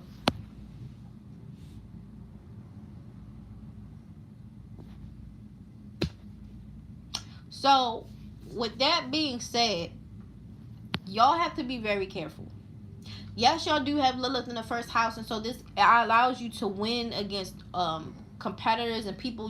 It gives you an added edge of survival. And lately, it seems like you had to survive a lot of interactions with other people starting doing all of this. But you need to watch the company you keep. People trying to make you sympathetic to their plight. Girl, this does not make a wish. This does not make a wish. Go on here with that. Now, your ruler will be in the ninth house. And so, again, there's a strong urge for adventure, enlightenment, education, religion, and self-knowledge. Learning about yourself. Well, Leo, learn that you cannot help everybody. Learn that you cannot be everything to everybody. And learn that some people aren't to be trusted. That's it. Learn that. So, right now, with the Sun conjunct Mercury, again, very talkative, very bright, very artistic, want to get around. Downside is, this is why I say where I feel like y'all gonna be a handful. Because everybody gonna be a handful, gonna be held somewhere. Y'all have it where y'all in a rush and y'all so busy trying to do stuff. Accident prone, can get into accidents, all types of shit. But there's a thing where y'all should take it easy. So y'all really should take it easy with traveling, road, tools, ladders, like any of these types of things. Y'all should take it easy. Don't be trying to run around, do everything. Chill. And also be open to other people's point of views with trying to work things out. Don't be so me that, because you could be wrong, and you could probably be wrong, but that's why I would suggest for y'all. With the Sun in a positive aspect to Saturn right now, this actually makes these people very, well, two things can happen. You could be wanting to do better, but there can also be some issues with self-esteem, but it can be improved by actually putting in the work and like racking up some stuff so you can improve your self-esteem. There could be a strong urge to be individualistic, selfish, eccentric, wanting to be so different and go against all, any type of thing that you feel like will hold you back. Wanting to be independent. Not very considerate. Sometimes you're not as considerate against how other people feel and different things like that. You can suffer from some exhaustion. Maybe you get exhausted like vitality wise. You can get exhausted mentally. And because there's a constant need to show how you're different, how you're unique, and I'm special. And I think this also comes up because you want to show the world something. You want to show the world, you know, how you can mentor and teach them, or, you know, all of these things. But you also have trouble accepting authority in other people, and so there can be a rebellious issue that kicks off just randomly for no reason. It just kicks off randomly. There also could be, again, some fantasy, some intuition. Again, there's a level of self-sacrifice and empathy. You know, try not to be a simp. You know, y'all, it's some simple energy up in here. And you ain't practical. You kind of all over the place. And so it's like, I can see you wanting to be like, I'm better than the teacher, but this your first day coming into class, you know, with stuff. Everybody has something to offer to society. Everyone has something to teach, you know, but there could be a competitive edge here with Leo where y'all need to take it down a notch. You know? Y'all need to take it down a notch. You know? So y'all can be kind of just over the top. So y'all have a great imagination, great intuition, great for spirituality and harmony, but you just lack order. Like, it's a couple of these signs, I ain't gonna hold you, it's a couple of these signs where y'all lack order. Y'all just out of fucking order. Y'all out of order. And this is what I say about the Scorpios. At least when the Scorpios are out of order, by the end of the week, they're like, I am being messy as hell. I'm gonna stop. I'm actually gonna stop. Leos, I'm not gonna lie, I don't know if y'all gonna stop. I don't know if y'all gonna stop. That's the funny part. But y'all just really messy. So I want y'all to just take it down a notch, you know. So you know, but at least the good part is you being yourself. Like, that's what I would say. Like, you being yourself, and people really just see it for what it is. You know, you're creative, you're intuitive. You know, there's a lot of that going on. You know, you have a lot of willpower where you want to make things happen. You want to accomplish goals, and you want to deal with things appropriately. Now, there could be a tendency towards manipulation. You know, you could effectively manipulate people, you know, to a certain extent. And really just trying to go at anything at all costs. The downside is, because there's an aspect where you can effectively do it and possibly get away with it, but the downside is like, people still have an impression on the type of manipulation. So yeah, you got what you want, but did people remember that though? Remember how you acted? Like, I bet, baby, I remember what you did to get what you got. Hopefully that makes sense to y'all.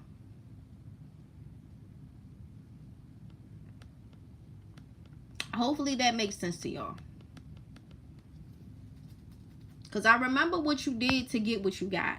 You might have got it, and you got it at any cost, but I remember how you got it. And it wasn't cute though. So I would suggest Leos not to make unnecessary adversaries. Because some of the signs this week, y'all making unnecessary enemies. Why? Unnecessary adversaries. So as the week goes on, you'll have a T-square with Venus, Ascendant, Lilith, and Pluto. When Venus and Pluto have these aspects, there'll be relationship issues. There'll be jealousy, possessiveness. And some of these relationships can end or be transformed. You could also be attracted to unavailable people, whether they be unavailable emotionally, they be married. There could be issues with high risk investments. Save your money, pay off debts. There could be some issues with sexual pleasure. There could be issues around shame or fear of intimacy. And this could also be shame and fear around, you know, maybe some shame around money as well.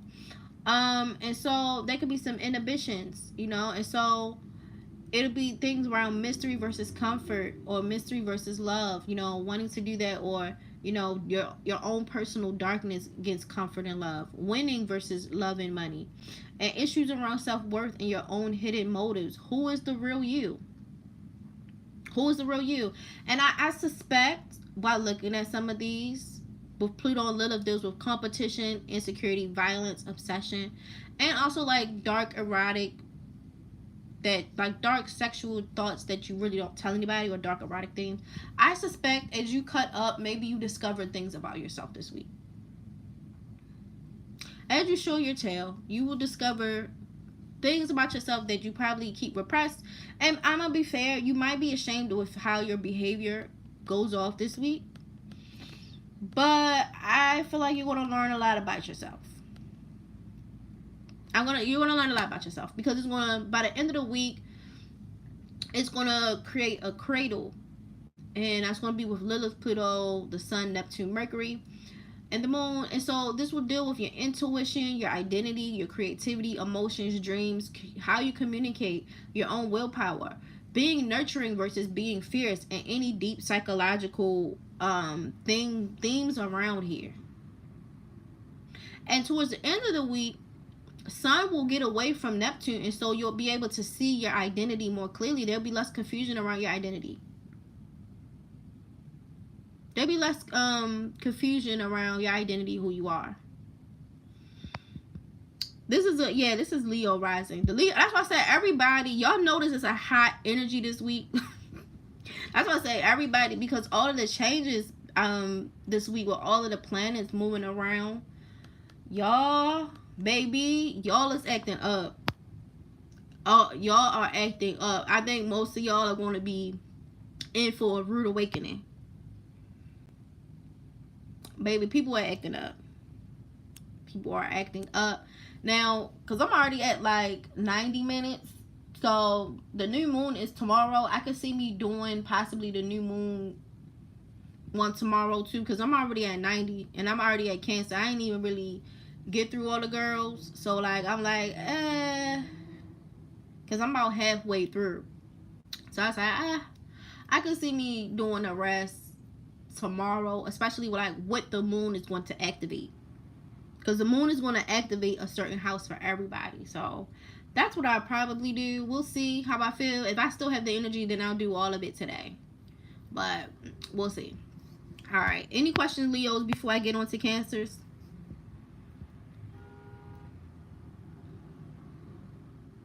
Any questions?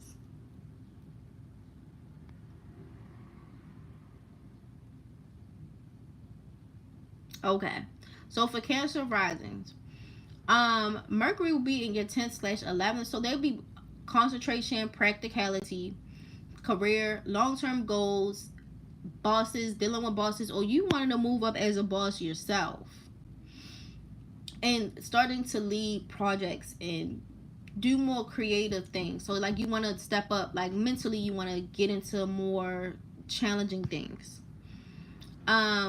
Venus moved into your 11th and 12th house, and so this can be mental versus passions. They could be things with consistency and detachment, independence, generous. But if you're going to be generous, be on a budget. That's what I would suggest the Cancer risings. If you're going to be generous, you be on a budget.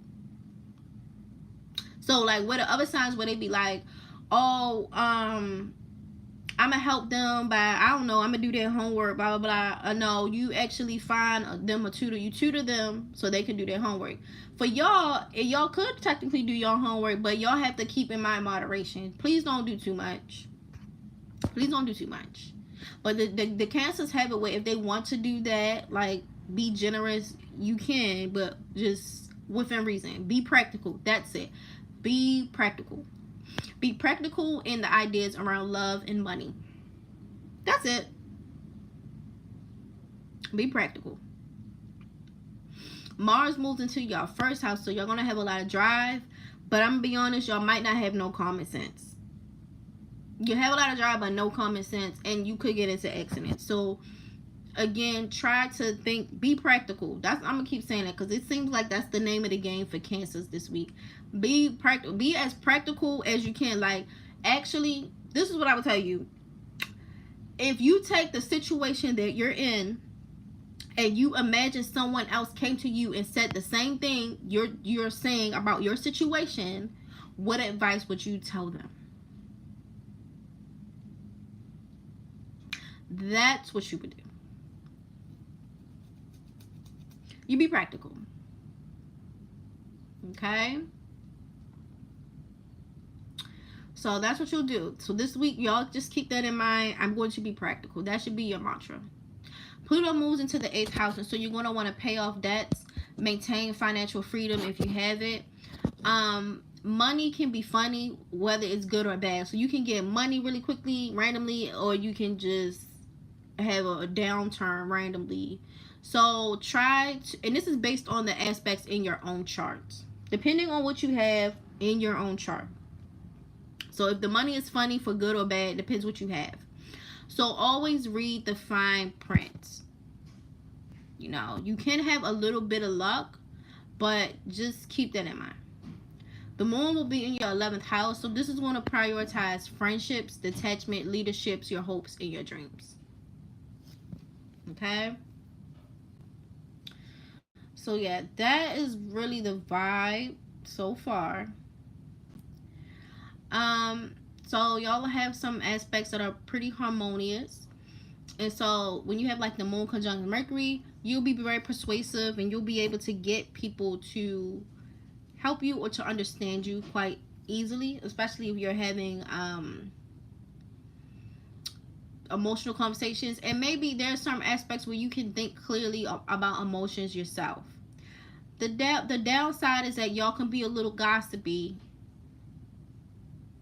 but overall y'all smart. But there can be some gossipy energy going on here. So just keep that in mind. You know, I don't think y'all have to watch it as hard as the Virgos, because the Virgos, they was really like going crazy with they was damn near fucking Wendy Williams. But you know, there's a little bit of running your lip energy. Y'all have to be careful about how y'all coming across, because even though Mars is weak in Cancer, because it's in your 1st house, you can come off a lot more aggressive. And because of what's going on, sometimes people might meet you with the same aggression. So just keep that in mind. Not Wendy. Yeah, Wendy. Because the Virgos is listen, y'all might start some work beefs. Y'all talking about Eunice hairpiece, her 27 wig. She might come back around there. Because a lot of the girls being more aggressive. You know? And I don't want y'all to waste, you know, all of this energy y'all have trying to step up in your career and your long-term goals over running y'all lips. Who cares? Y'all supposed to be focusing on paying off debts and all this other stuff. Like, why are y'all focusing on, like, talking about people, you know? Keep that in mind, Cancer risings. Like, before y'all start running them lips, remember what your goals are. You know? So that's what I would suggest to y'all. Remember what y'all in it to win and stay focused. Because y'all do have it where y'all could do, like, goals and all of this other stuff. Like, so I don't know why y'all stopped around and start running y'all mouth. Getting a financial advisor. There y'all go. There you go. That's what y'all need to be doing. Not, and you know what I heard. And all right. Break that up. Because it's really a waste of y'all time. Unless y'all gossiping about where to invest y'all money. You know. That's what y'all need to be doing. So, these people can be very generous, good-natured, a great host, but they also can be very demanding. You know, y'all can be kind of demanding. And it can require a lot of luxury, care, and love. Again, going on for large trips, large journeys, having a large family. And there could be some introverted energy that often needs religious life or spiritual connotations for time for contemplation. You can be selfish when you're trying to promote your interests, and whatever they are. So, like, whether it's studying abroad, whether it's living abroad, whether, you know, other things like that. So, y'all keep that in mind. You know, y'all can be kind of intense, needy, even though y'all are generous. You know, y'all kind of want people to pour into y'all as much as y'all pour into other people. And there could be a strong need for freedom as well at the same time, which is weird because y'all kind of want people to be on y'all a little bit, but then you also want a little detachment this week. I noticed. So, but yeah, there could be some emotional outbursts too that can happen. So, yeah, just a little bit of restlessness, some eccentricness, but it can be kind of moody and a lot of mood swings. So just keep that in mind. Keep that in mind, y'all. Like, and y'all don't have to be slick to try to get people to. I guess I could say like reciprocate. Y'all don't have to do that, you know. Because again, like there's a lot of hot energy, and y'all don't want to get into situations where y'all can be intense dynamics. So I will say that like the Cancers, y'all are very intense. Like y'all just be up and down with it. Anyway, that's all I'm gonna say. Y'all can be up and down with it, because half the time when I be doing y'all thing, it be just so much changeability. And to be fair, your rulership is the moon, so the moon kind of to a certain extent rules a changeability anyway. You know, so one could argue maybe out of all of the signs, y'all should be dealing with all of these changes the best, because y'all deal with so much change on a regular basis. So, but yeah, so y'all should have by the 23rd more harmonious energy, where it could be more constructive, more practical, be able to solve issues at home more easily and more willingly to compromise, and be more open to express yourself with more seriousness. Again, great host. And you'll have more emotional stability, especially in your home environment, and you want to do things that you think is right, or do the things that you think in the right way. So there'll be more order, more structure, and this is good for you because again, like I said, Mars moves into your first house, and so when Mars moves into the first house, sometimes people act without common sense. You know, sometimes y'all, when the Mars in the first house, people can be kind of off the hook. So I think the Saturn energy, you know, can be a little bit better to help stabilize the behavior, because y'all so all over the place anyway. You'll be reliable, you'll be stable, you can be helpful, you know. Sometimes y'all can be a little cautious, you know, like little, but your overall it'll be good. The moon squares Pluto, and so again, a lot of deep psychological issues that could be unnerving. You could deal with manipulative or controlling family members or women. And yeah, it could have complicated relationships with other people and loved ones. And it can have a profound effect on your personal life. I would suggest not to get too wrapped up about it and just make positive changes that can help you. Whether it's dealing with your psychology, getting into like occultic practices, or alternative lifestyles, like try to focus on that. There could be some aspects with a bad relationship with your body, and so maybe you can feel a little bit of insecurity in how you look or feel that day. And this is the 23rd. So that could be a little bit of an issue, because you already have it sometimes where you're not going to come across how you actually are, or you can mislead people about how you come across. So people really just don't get it. You know, you do have it where you could be susceptible to infections and minor injuries, because again, Mars is into the first house. That's another thing. You can also possibly get head injuries as well, so you guys should be very, very careful. But again, overall, it's not bad. You guys are very kind of volatile a bit still with your mood swings, and so you have to be careful that we're not causing too many shocks and surprises and being all over the place. And also being uncomfortable with like actual deep psychological change. Not just superficial change with the mood swings, but like very deep psychological change. and having our actions be influenced by these things. Because you don't want to get too scary where you're uncomfortable by this.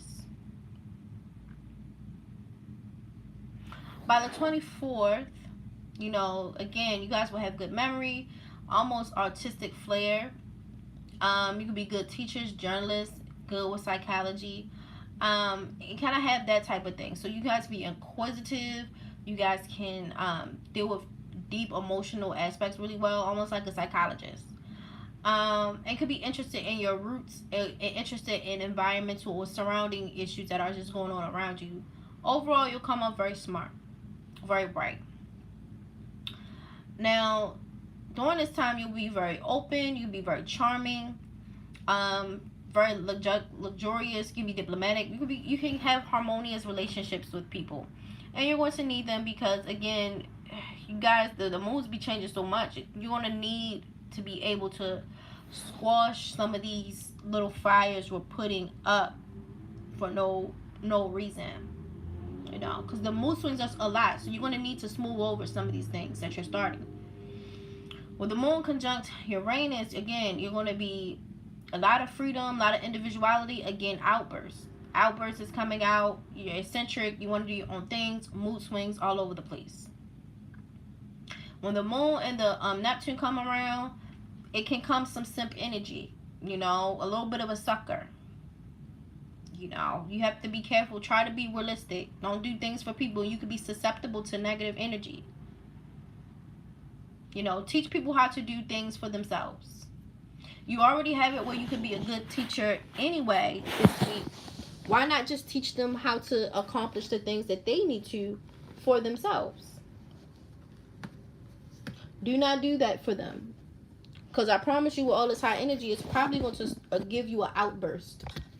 Because everybody is so temperamental. As you can see, listening to everyone, everybody is so temperamental this week. So, again, arguments are there. It's going to be an argument anyway. So, you might as well just teach them. So, that way, you kind of release some of the energy of wanting to help and teach people.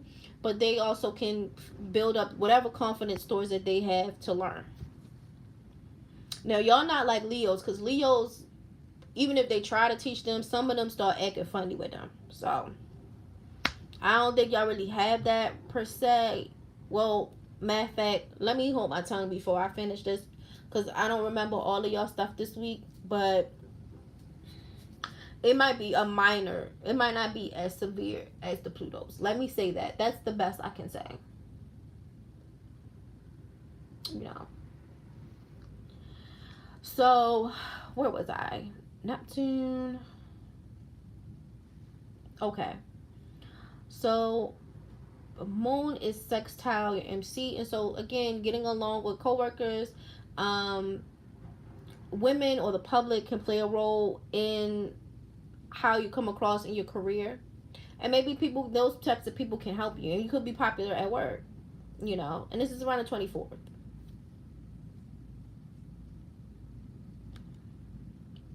Around the 25th, because the moon is in your 12th house, you'll have a lot more sixth sense. You'll be receptive. You will be more sensitive to, again, people, places, and things. The sensitivity is going to be off the charts for y'all as per usual, but you'll be sensitive to these things. Watch out for certain forms of deception. Again, teach them to fish. You teach them how to do it. You do not do that for them. And learn creativity. Learn creativity or do an aspect of something that's creative for you. There could be a little depression at this point. And they could be, again, wanting to break free and wanting to do something new and step out and do those things. Again, tantrums. You know. But the moon is in a better aspect with Neptune. So when this happens, there can be a more loving dynamic. More romantic dynamic, you know, love it, like a lovey romance type of thing going on. On the 27th, you're going to look good, you're going to feel good. Again, still having some of that, I'm sorry, this is the 26th, still having some of that depression. Being able to emotionally pick apart things that make you unsuccessful and to work on those things. but there's still going to be some issues with how you come across. So some of your changeability, like, and issues with, there are going to be some women and people with the public. Because see, before, the women that you popular or women were helping you at work. By the 26, you get there and some women or dealing with issues with the public is going to be hard for you at work.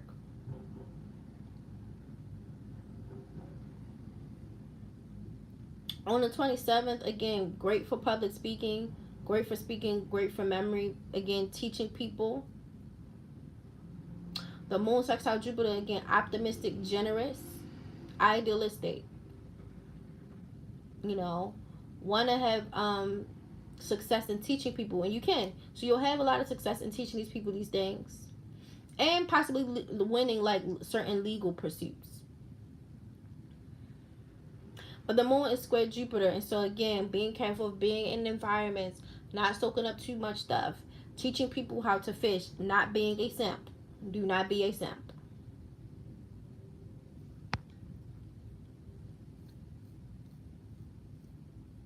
Mostly because I'm a Cap sign, it's like conflict eternally. Yeah, because those are polarizing signs. That's a strong polarization. It be polarizing at times, though. The Cap in the sun helps me blaze through these periods. Yeah, it should, because the Capricorn is such an external planet placement. I hate being sad for no reason. We cannot be social again outside of work. Technically, y'all really don't have it where y'all can't be social, but it does seem like lately the Cancers are more focused on more serious things. Like focusing on more long-term goals. So I don't see, like, it's not necessarily like a fun placement, because some of the signs have a more lighter connotations and it's more funner for them. Like, it's more fun, they having more fun. But it's not that you can't go outside. It's just that the Cancer risings are really dealing with being more mature and wanting to do more long-term things. Y'all want to be more responsible. No simp zone. Yeah, like, because there's some of the signs have a little bit of simp energy this week. And there's parts where the beginning of the week with Cancers, if y'all was going to be generous to people to a certain extent, y'all can, but just not too much. Because by the end of the week, there could be levels of deception. So just keep that in mind. Any questions, Cancer risings, before we move on to Gemini?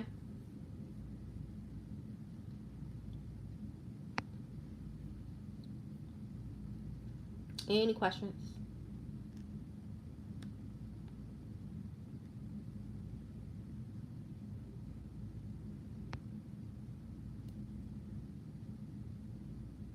All right. So for Gemini risings, Mercury is going to come into your 11th house. And so this is new. Everything is new. You meeting weird people, unusual people. You want to be a humanitarian. There's a lot of imagination, innovation. You just want to do a lot of new things, right? Venus goes into your 12th house. And so the law of attraction is going to be so strong.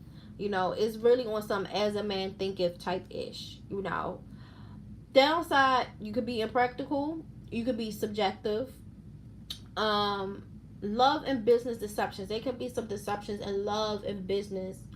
Try not to take no risk and just wait and see, because there can be some confusion even with your finances. Just wait and see. Let stuff ride it out, and you just can just see how all of this stuff is going to take place.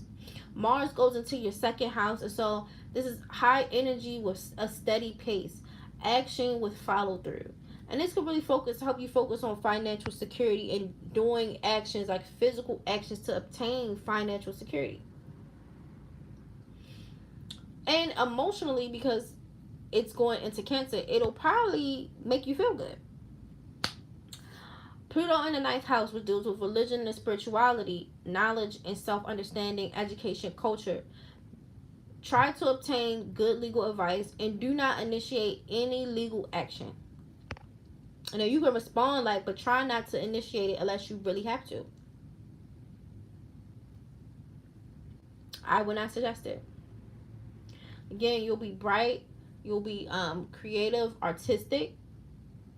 Mercury and the moon conjunct, there can be some confusion a little bit. Okay, let's start with the good side. The good side is that it's good for public speaking and persuading people to do things. The downside with the moon and Mercury is you can't buy anything. Common sense and logic all over the place. And so there's a strong sense of like being illogical. Now with the Venus and Mercury together, again, being able to communicate and have these certain emotional conversation dynamics with people, it's cool. You can have, good mental balance, well at convincing people to do things, very rational. Very rational. But the other issue is that, you're gonna feel a close contact, want to get with loved ones, you want to be very tight on loved ones, you want to be very close to them. And there could be some like gossipy energy. There's some gossipy energy, you want to gossip. Now the difference between, the other signs in Gemini is like when they gossiping, but they have a lot of intellectual abilities, business talents, and good relationships with people at work. Now that could be a little bit distracted and stuff like that, but this not going to affect their reputation. So a little bit gossipy, but overall, like, So you have the sun sextile your ascendant, and so again, how you come off is how you really are. People are going to really be enjoying that. The moon kind of harshly aspects your ascendant, so there can be some emotional instability. Even though they see how you come off, it could be some instability in that same way as well.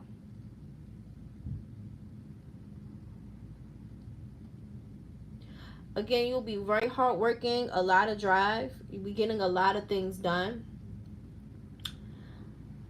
Very generous, but make sure you're watching your arrogance. Don't try to be too arrogant, And there could be some issues with your dependability, being honest, and if it's not an issue with your honesty, then there could be an issue with feeling like obstacles are getting in the way of your popularity or you being able to show up how you need to. And you could also get tired very easily and could suffer a lot of colds. You can feel like you're getting sick too quickly.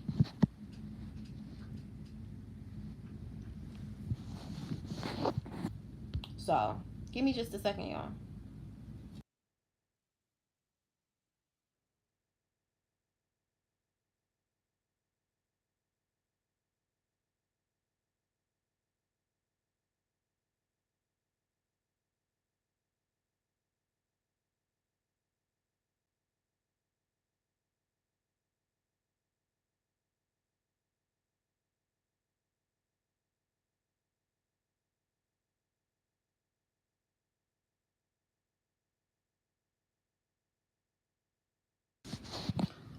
Okay, so yeah, there can just be some stuff with that. Just watch that. And then your ascendant is trine Pluto, and so very independent, get a lot of stuff done, a lot of willpower, and being able to physically and mentally recover. That's what you guys have.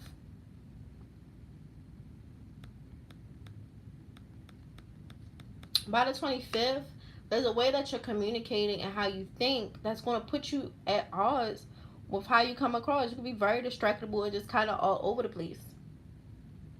And then the moon from the 12th house is going to conjunct your ascendant. And so again, very sensitive to people and places and things. A lot of intuition, but there could be deception there. A lot of people could be trying to get you to do stuff. Teach them to fish. Teach them to fish and get into something creative. By the 26th, the moon moves into your first house. And so there'll be a lot of self-interest, self-improvement, a lot of sensitivity and impulsiveness. There could be anger. Listen before you speak. Listen before you speak. You be very passionate, very restless, and moody. no common sense. And it feels like errands are just eating up all your time, and you got too many projects and too many things going on. They could be things that tie you with siblings and stuff like that. So siblings and neighbors can become a major focus around the 26th. So just keep that in mind. And then around the 27th, let's see.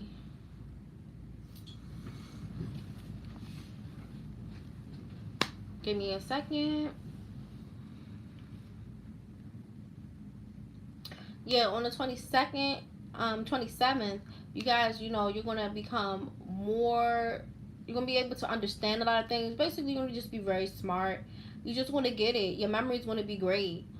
Very optimistic, very generous. Excellent time, even though there's some legal aspects where you should not pursue. On this day, if you do take something on legal or that requires judgment like that, it's going to be good for you, particularly on this day. But very very optimistic, just overall just a good vibe, you know. A little bit still have some of the a little bit of simp energy, but overall not, it's not bad. Wanting a lot of freedom, just doing your own thing. And overall, because of where Mercury is, you'll be creative, but make sure you're matching creativity with realism. Your intuition is very on point, and watch out for negative people and places and things. You stay away from that because you're very susceptible to these things, especially at this time. Okay. Any questions for the Gemini risings before I move on to Taurus? Any questions? Teacher, I accomplished some major goals last week by applying pressure. Do you think it's risky time to take that approach? What do you mean by applying pressure, Gigi? Like, what did you do? It depends where you're applying pressure to. I'm going to be quite frank.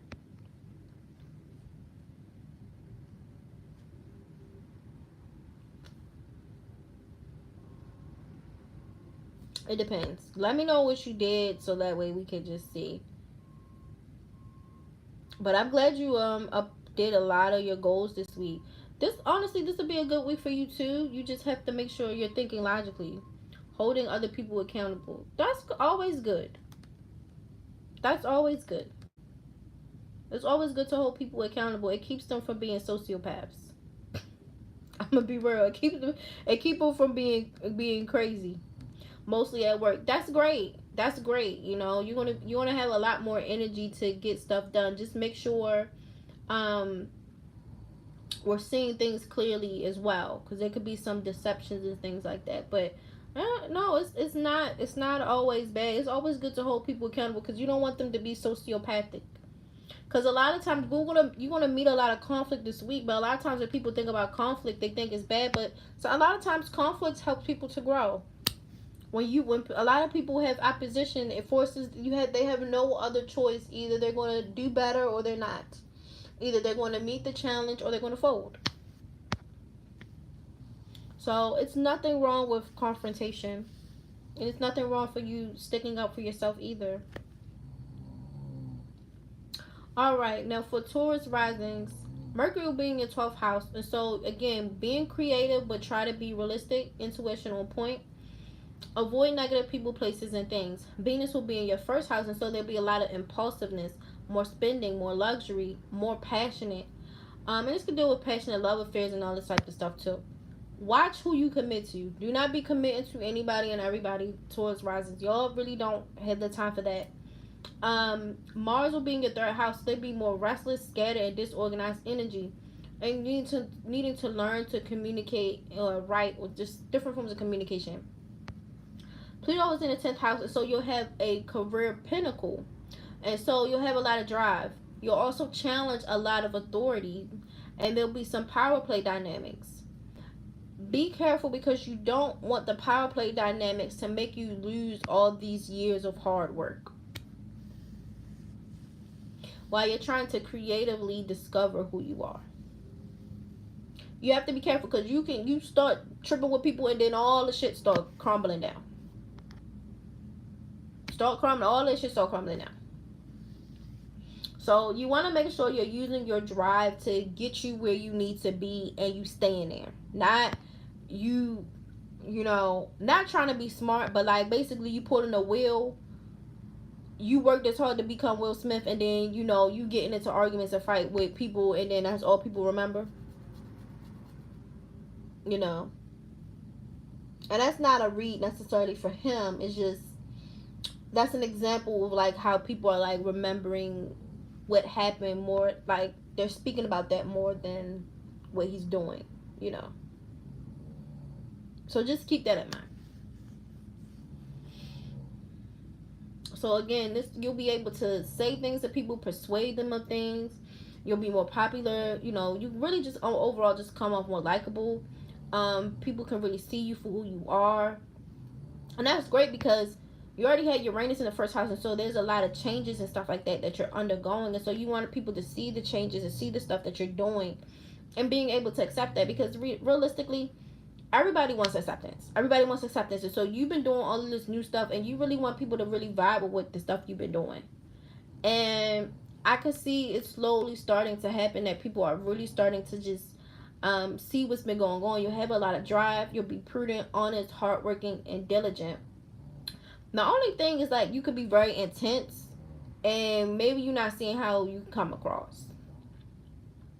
There could be a lot of high energy.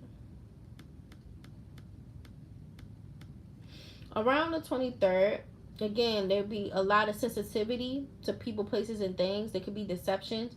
Again, teach people how to fish. You do not do that for them. A lot of creativity, self-interest, self-improvement. Focus on that. You can be impulsive and very angry. Listen before you speak.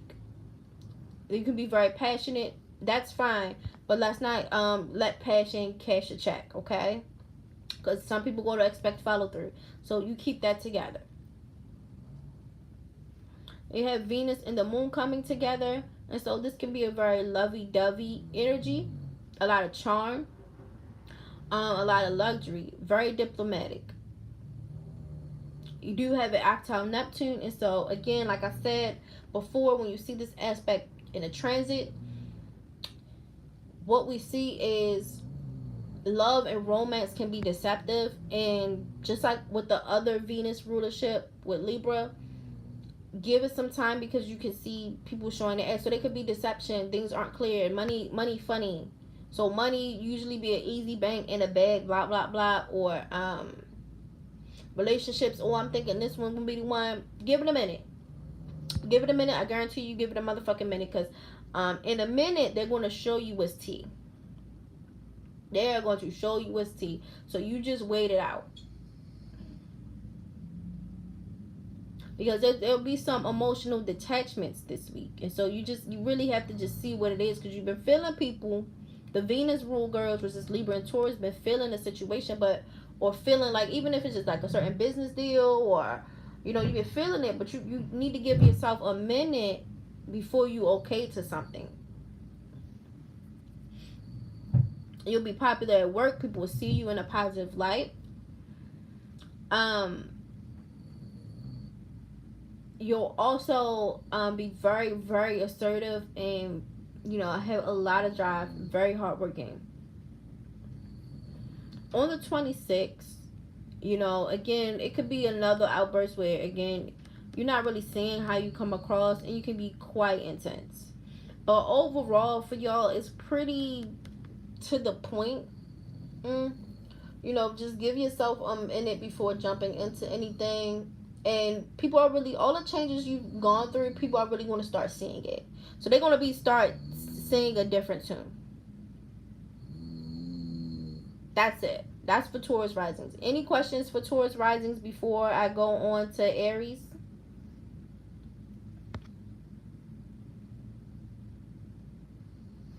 Okay, now for Aries risings, Mercury's going to be in your first house, and so you're going to have a lot of drive.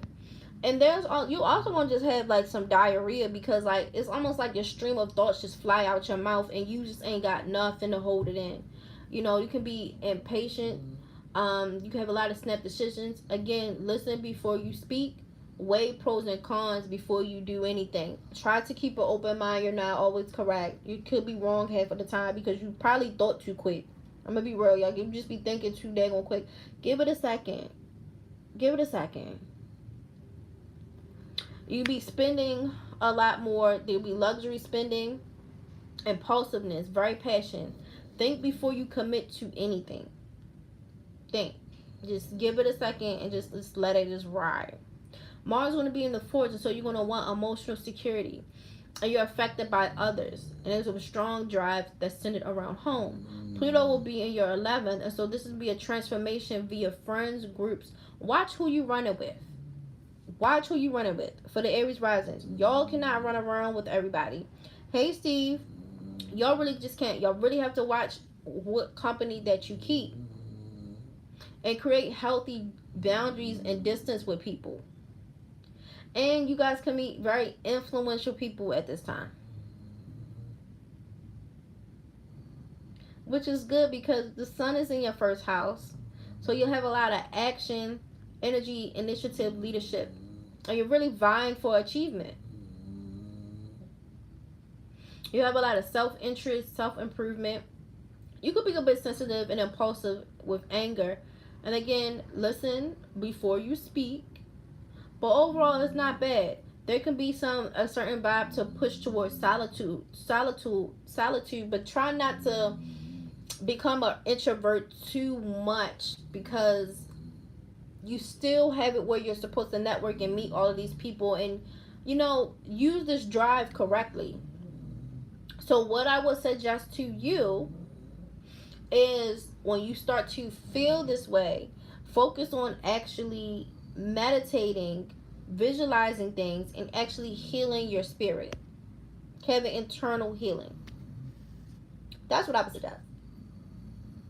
Not hiding in the back, because you hiding in the back, you might miss a bag or something, because you guys do have it where y'all can, get a lot of stuff done. Get a lot of stuff done. Just got out of the exam. Hopefully it went well. Now, Topaz, you might gotta rewind it because the Sag just went first. The Sag just went first this week, so you gonna have to rewind it. But hopefully it all went good. But yeah, so Mars is going to square your Sun, and so again, it's really kind of can't tell me nothing type of vibe, and you really need to chill on that. You really need to chill on that. The good thing is that you can work through structures and work in existing structures, or work with authority figures. The bad side is that because Neptune's involved, there could be some indecision in some of your actions, or having to do actions over and over again, because there's a confusion about which way or which direction you should take. And again, there's some uncomfortability with transforming your actions, coming up with a new way to act on certain things. And that's probably why you have to keep doing this shit over and over again. It doesn't make any sense, but hopefully by the end of this transit, you'll figure it out. You'll figure it out. Your ascendant can be squared. Like, I had some issues with Mars and your ascendant, so issues with aggression, issues with assertiveness, being direct, some issues with that. And then also Mars being at odds with your MC. And so, yes, this gives you a fighting spirit, a lot of energy to achieve success at work. But goddamn, you so impatient, you aggressive, and you can start a lot of conflicts and work beefs. You doing too much. What sign are we on now? We're on Aries right now. But we already did Sag. We did Sag all the way at the beginning. So you're going to have to do the playback if you want to. And by the end of this, I'll see how I feel, if I want to take in the new moon as well, or do I want to jump to do a part 2 tomorrow. We'll see. Because so far, I'm holding up pretty well. And so I might tell y'all how the new moon is really going to affect each sign, probably. But we'll see, because I'm actually almost done. And the new moon's tomorrow. So I'm feeling pretty good. Like if I feel like, damn, I'm so thirsty, I cannot speak another word, then I'm out. But yeah, you guys were first. So, but yeah, like really just think about that. So your sun is attached to your ascendant, and so again, how you're coming off, you're coming off very strongly, and people can really feel your vibe. And so they can see you very clearly, and so they really understand who you are. There's no confusion about who you are. You have a lot of vitality, a lot of curiosity, very distractible, very restless, all over the place. Fly, sometimes flaky. I'm not gonna hold you. There could be a little bit. You could come off some. There's a flaky energy that's coming off. And again, your actions could not necessarily be working and best with proving who you are either. Now, again, there could be some, and to be fair to you, there could be some obstacles that can get in the way of you being popular or gaining favor or basically making achievements in wherever you're trying to put them. But it's not that bad. I think you'll be able to conquer it. And there's a chance of like some, again, there's a slight thing of like getting sick, so y'all try to take care of yourselves this week. You have a lot of originality, but try to watch how you try to shock and ooh and shake up the girls and be all of this stuff. Calm down a little bit. Don't try to spice things up too much. But overall, you're very independent and you're very resilient, and you really be getting the shit done.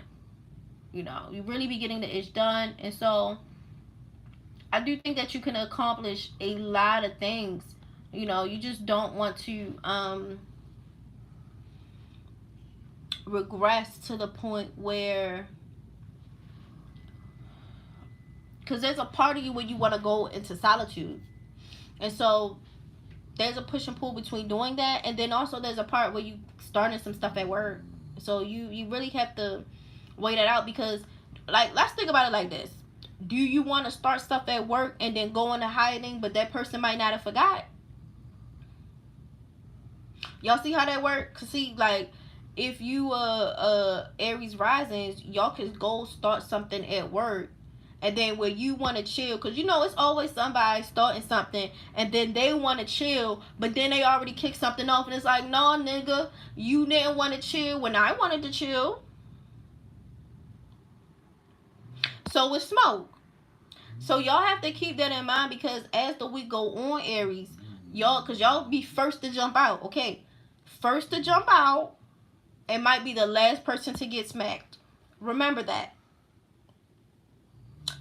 Remember that.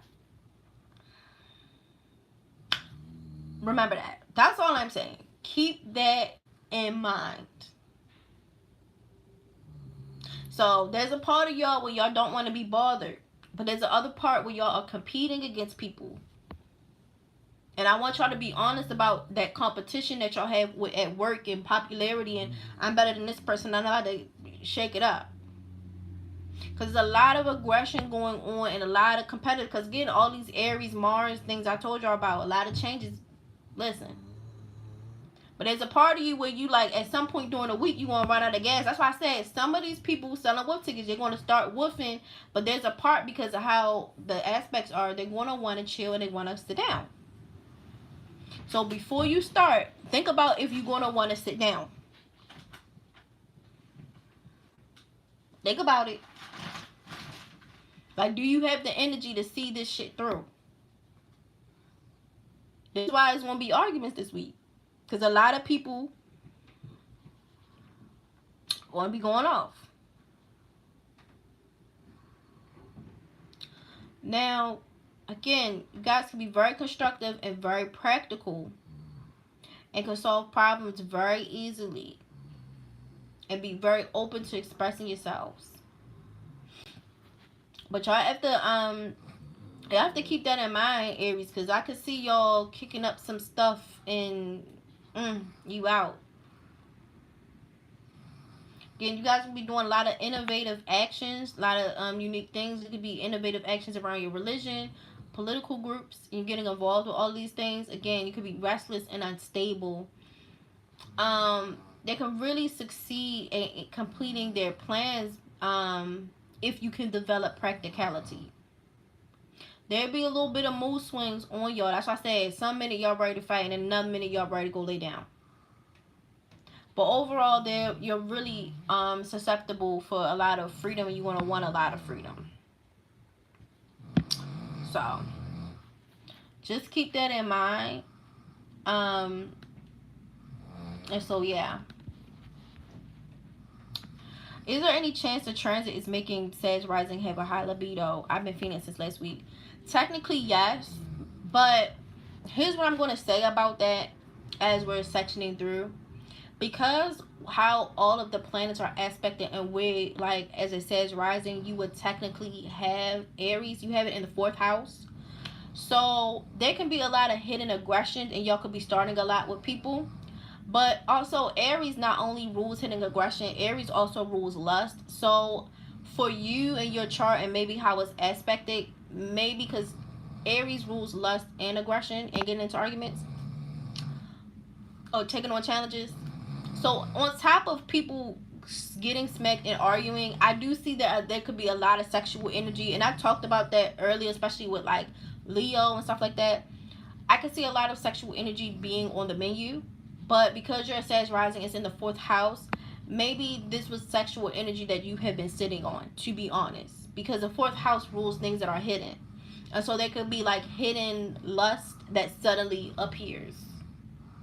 Hopefully that makes sense. And then Mercury has just moved into Aries. And so if Aries thinks about fighting, aggression, lust, we can have more sexual thoughts than normal. So hopefully that makes sense. But that's what I'm saying. But honestly, because people probably not going to be having the type of sex that they kind of want to get into, because life, you're probably going to see people just fighting. People probably just want to be fighting, because people are not going to be able to get into the guts how they really want to get into guts. So biologically speaking, sexual energy and aggression actually mark off a lot of the same biological responses. So it's very easy for people to go from lust and sexual energy to aggression, especially if you read up on it, like the cues that the body has, like when people are aroused or angry, they start breathing heavier, their eyes dilate, their blood pressure go up. You see where I'm getting here? That's like a woman walks down the street, a man is getting aroused, she tells him no, he gets aggressive. It's not that hard, because it's just biology. It's just how sexually disciplined the man is. And some men are more sexually disciplined than others. So I actually don't think it's going to net as much sex as people think it's going to net. I think people are going to actually argue. And I'm only going to say that because also the rulership of Aries goes into Cancer, and it's weakened. And so it's not as strong in Cancer. And so it actually rules like an emotional response. Because Cancer rules emotions. And so instead of actually, it's not like Mars went into Scorpio, where people probably want to actually clap some cheeks, or went into Capricorn, where I actually can see people actually executing the action of finding sex. If it's in Mars, I think people are going to have more emotional responses to not getting their desires met mentally with sex, if that is on the menu. And I see them getting into arguments. I actually see tantrums. I see tantrums on the menu, because people can't get their guts beat in. That's what I see. I see adults having tantrums because they can't get to the guts that they want to. Whatever type of gut they trying to get to. So that's why I said people won't be fighting, chill. People are going to be fighting. Hopefully if y'all natal charts are set up right, y'all can clap some cheeks this week. But I'm actually seeing people fighting, child. Especially when these aspects goes into people's work. Now, some people do clap at work, and that's y'all business. If y'all want to clap people at work, that's y'all business. But I actually see like people fighting at work, like, because you really can't clap people at work, but because you can't get to the guts you trying to, I actually see more of that because Mars isn't strong. So good luck. Not the girls fighting because they sexually repressed. That's actually the tea, though. That's really what's tea. That's really what's tea. And it's about to be funny, but that's really what the gag is. The gag is that. But good luck, y'all. Good luck in the Hunger Games. Good luck in the Hunger Games, everybody. Because that's really what it is. Now, some of people they really do have real anger, and some people have real competition that they're sparking off. But I'm going to be real. That's also on the menu. Sex is on the menu. Feeling sexually repressed is on the menu. It's not off the menu. So good luck, y'all. Because some people might be starting y'all with y'all this week because they trying to clap. I'm just telling y'all, they trying to get up in them guts. So you be at work or at school and some people try to roll up on you on some BS. You like, yo, chill. Could be that. And that could be good old-fashioned competition and aggression, which again is on the menu, but don't know.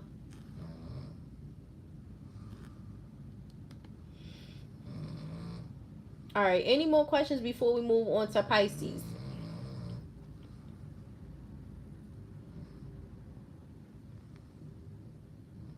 I can hear us like, bro. Well, to be fair, they did another stream where I was laying in a room and I was straight knocked. I was knocked. I was snoring like that. Like I was gone, child. Gone. So,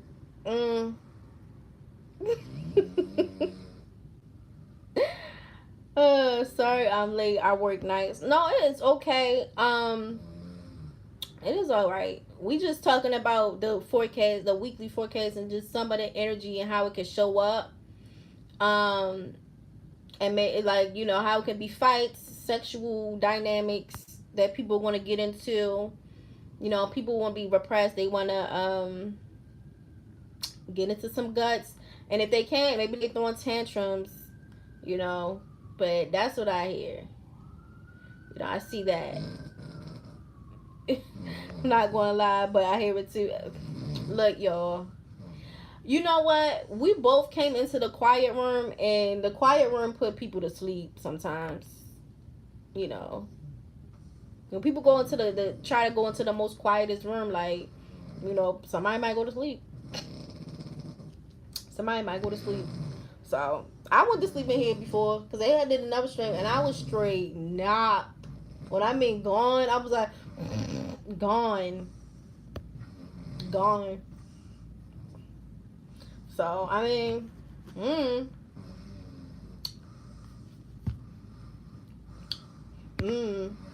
But you know what I think about when it be like 2 and 3 years from now, and then somebody was like, remember when such and such was snoring in the bed, and we gonna be like, ah ha ha. That's what I think.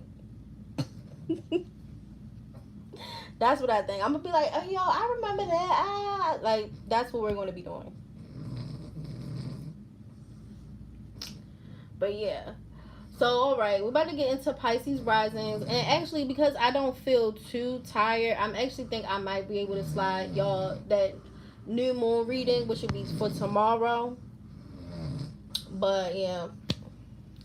All right, so for Pisces risings, Mercury is going to be in your first and second house. So this will deal with personal and financial security. And also thinking about whether stuff equals self-esteem. Like me having things, does it equal self-esteem? Does it equal my self-worth and who I am as a person? Learn to invest in self. Common sense, planning, and organization could be high right now. You could be very susceptible to, thinking things through. And making wise decisions. Venus will be in your second house, and so you'll be thinking about steady, sensual love, whether it's old or new. And so you either want to be having more steady sensual love dynamics and a new thing or an old one. And you'll be centered around comfort, luxury, and money will be looking more good for you. And it's also centered around your values and what do you value. Mars is in the fifth house, so it deals with leadership, identity, strength, willpower. Learn to take risks with confidence and watch your ego. Don't be smelling your butt too much. Just take it down a little bit. Because lately you've been working on cultivating your new identity and your new ego because there's been some identity issues. But try not to smell your butt a bit too much in making these choices. You know, Pluto will be in the 12th, and so there'll be some suppressed memories that you have to deal with. Try going to therapy, try getting self help, and try reading up on your issues. Because a lot of these repressed memories will be coming up, whether it's like childhood trauma or maybe a bad relationship, maybe something about your messed up ex husband, something that's very traumatic that you're going to be thinking about, or repressed memories or things that just trigger. Try to go get some help for some of those things and not let them marinate too long. Again, you have a lot of sixth sense, be very perceptive at the time, a lot of self understanding and willpower. How you come across, people really want to identify with that. And they're going to really see you for who you are. You have a lot of drive and a lot of assertiveness. Can come off a little bit arrogant. Like I said, watch your ego. Try not to smell your butt too much. Take it down a notch, please. But you'll be prudent, responsible, and you'll get a lot of things done. You'll have a lot of drive, and you can be overall really resilient at the time. So all of this working on your new identity and working on yourself is really, really, really going to pay off, Pisces. So you're going to start to see it. Hold on real quick, y'all.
Okay, I'm back. But yeah, what I see for Pisces rising, some of the work that they've been doing to try to figure out this new identity and who they are is starting to pay off. They're starting to make some strides this week in formulating who they are and what they're interested in, and actually making like a external effort for all the internal changes that they have going on. So I think that's absolutely wonderful, for you guys, because I know you guys had a lot of just in general confusion. But yeah, you guys will be have to be careful a little bit, because you don't want to overly not see things as clearly. But overall, you guys will be very loving, very helpful, and you want to give some of that healing that y'all been working on to other people. So under this thing, you'll be really interested in ideas and your thoughts and learning, and dealing with your own philosophy, and how much you have mental faith in yourself. How much faith do you have? How much do you believe in yourself and your own self-belief? Because again, you guys are redoing your identity, and so you're working on how much faith do I have in this new identity that I'm working through. How much do I believe in what I'm doing? So you'll be more perceptive, you'll be more sensual, and more open to like a lot of inspiration. You'll have a lot of inspiration this week, a lot of inspiration, Pisces. But again, be careful and romantic and love dynamics, because you don't want to get in a situation where there's deception. you know. So you can have some situations where there can be some deception, there could be some laziness. You know, don't want to be lazy and not take advantage of a situation.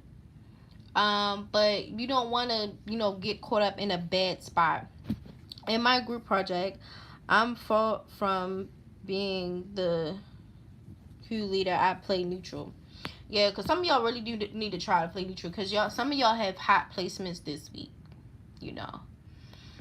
But this is a good time to express that. But the only thing about that Pisces rising, you don't want to get caught up in like forms of deception and trickery. And so keep that in mind. I also don't want to be so lazy you're not taking advantage of opportunities.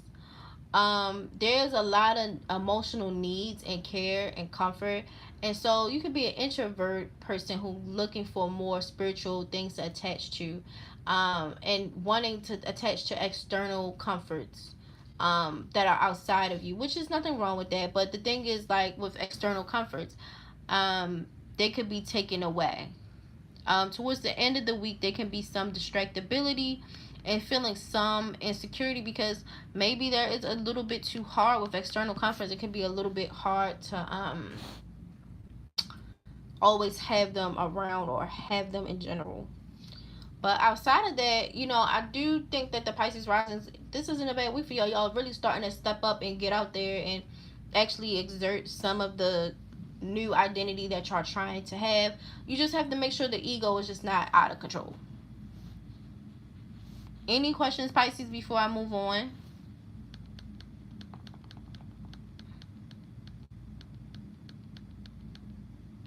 Okay, so Aquarius risings. Saturn is in your first house right now, and so you still feel the urge of self-evaluation, goals, and Uranus is in your third house. And so this would be strongly tied to community, siblings, and relatives, and being open-minded and learning new things. Well, you will have more surprises in your everyday life. New things just come and go, and it'll be some shocking things. With Sun attached to your rulership, Saturn, two things can happen. You can be very determined on performing and showing up. And another thing is, like, work and doing all these work will be tied to your self-esteem. And so, like, if you not hyper focused on accomplished goals, the other half is, if you don't accomplish goals, it can affect your self-esteem, especially when they're tied together like that. You'll be able to work through existing structures pretty well, and you'll be able to just really understand how to maneuver certain systems pretty well, working with people in power, working in authority, or maybe working with government, these type of things. And also, feeling possibly more confident in your actions. There's an aspect where you can feel a little bit of, you can come off kind of wishy-washy, because yes, it's important to make changes and take risks and follow the opportunities, but you need to be reasonable. Like, there's a little, what's the of unreasonability, like being unreasonable. Like, y'all just have it just a little bit, but outside of that, you guys are really, really determined to transform certain aspects with yourself and to change, how you come across, which isn't wrong, isn't bad. It also changed certain, like, certain philosophies and personal philosophies that you have. Mercury is going to be in your second and third house, which deals with personal finance, security, stuff, and if stuff equals self-esteem, investments in self, common sense, planning, and organizations. But overall, there's going to be a general curiosity for knowledge, and there's a chance that you could spread yourself too thin by trying to do all of these things. Focus on your stuff. Stop running around trying to meet other people's needs and, oh, I got you, I can do this, I can do this. You can't. Focus on yourself. And even when you focus on yourself, there's still going to be a lot of errands and a lot of meetings and a lot of things that you have to get done. Venus is in your third house, and so you're going to be shining. You're going to be shining like a little star. Very flirty, very popular, socializing, just running around, girl, playing the field, and a lot of spending. Stay on a budget, because Venus isn't going to stay here forever unless you have it in your natal chart. Mars goes into the sixth house, and so you're gonna be a hustler. You're gonna be dealing with work, there could be a change of career, especially if you're unhappy with your career. For the Aquarius risings, I could see y'all changing career or working on how to change your career. Look at your short and long term goals and make it work from that. Outside of that, health and service are going to play a major role right now. Pluto goes into your first house, and so there'll be a strong desire for willpower. You'll be a go-getter. There'll be some aspects of manipulation, power, and control. Use that go-getter and ambitious energy to get things done externally. Do not manipulate people, because even though this trend will be here for 20 years, you don't want people to think for 20 years that you really be running games with people, but you'll have a lot more confidence. You want to test your limits, and that'll also breed even more confidence. But watch your intensity. You can be quite intense lately, and you could lack objectivity. You're very, very personal about how you identify how your emotions are. Let things play out. Try to look at things from the other person's perspective. Okay? But how you come across is how people see you. Now, there could be some popularity, but you can also have some clumsiness in how you interact with people. You might not be as smooth. And there could be some uncomfortability in how you act, you know. But you'll still be hardworking and you'll get a lot of stuff done. There could be a lot of intensity. Just be careful you're not coming across in certain ways that might not be for the best, you know. So watch how you're coming across. But overall, like y'all have a very strong go-getter energy, and it has to deal with work and making things happen in your career field. You guys want to see the results of all the planning that y'all have been doing, and I don't think it's really a bad thing. Y'all just have to be careful that y'all not running games on people, that y'all not starting things with people and becoming very manipulative in these dynamics. But you guys can be very eccentric, very independent. Again, there can be some instability, and there could be a little bit of mood swings and some tantrum energy coming on, and it can be overall come off unstable around the 23rd. And around the 24th, there could be again a need for emotional detachment, and there's still mood swings and outbursts. I'm not gonna hold you, but you're gonna want to detach from some of these romantic love dynamic, family dynamics, and certain relationship dynamics that you just feel like is just too much for you, and you really want to deal with emotional independence. So I do see that, and that's a general transit for everyone. But for y'all, it'll be even more so true because Uranus is your ruler. And so I can see that being very, very much so an intense thing, and having mood swings and being all over the place. Again, you guys will be very innovative. So you guys can come up with a lot of cool things. But as the week goes on, you guys can be quite serious and practical, and you can calmly articulate what you want that's reasonable for your success. So I do see you guys sliding and moving things out of the way to make room for the type of success that you want. And you guys can be extremely independent, and just be careful not to force your opinions on people. That's what the main thing is, because you can be extreme and unrealistic, and so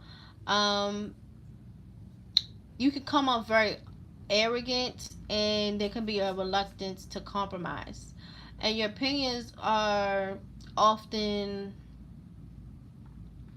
how can I say, maybe sometimes your ideas can come off maybe too futuristic or way ahead of what people are used to. But try not to get too wrapped up in movements and causes, because like I told y'all before, there'll be, because Pluto moves in Aquarius, so you're going to have consequences for the effects. You're going to see the effects of being too attached for moved into movements and causes. So try not to be too overly attached to these things, okay? But you'll have views that may be accepted in the future, but not right now. But a good thing is that y'all curious, y'all intelligent, and you have a unique way of thinking. And y'all do like to argue about your opinion. There's a thing where y'all gonna like to argue about your opinion. But you have a creative activity that's often can be destructive and can lead towards rebellious and chaotic energy.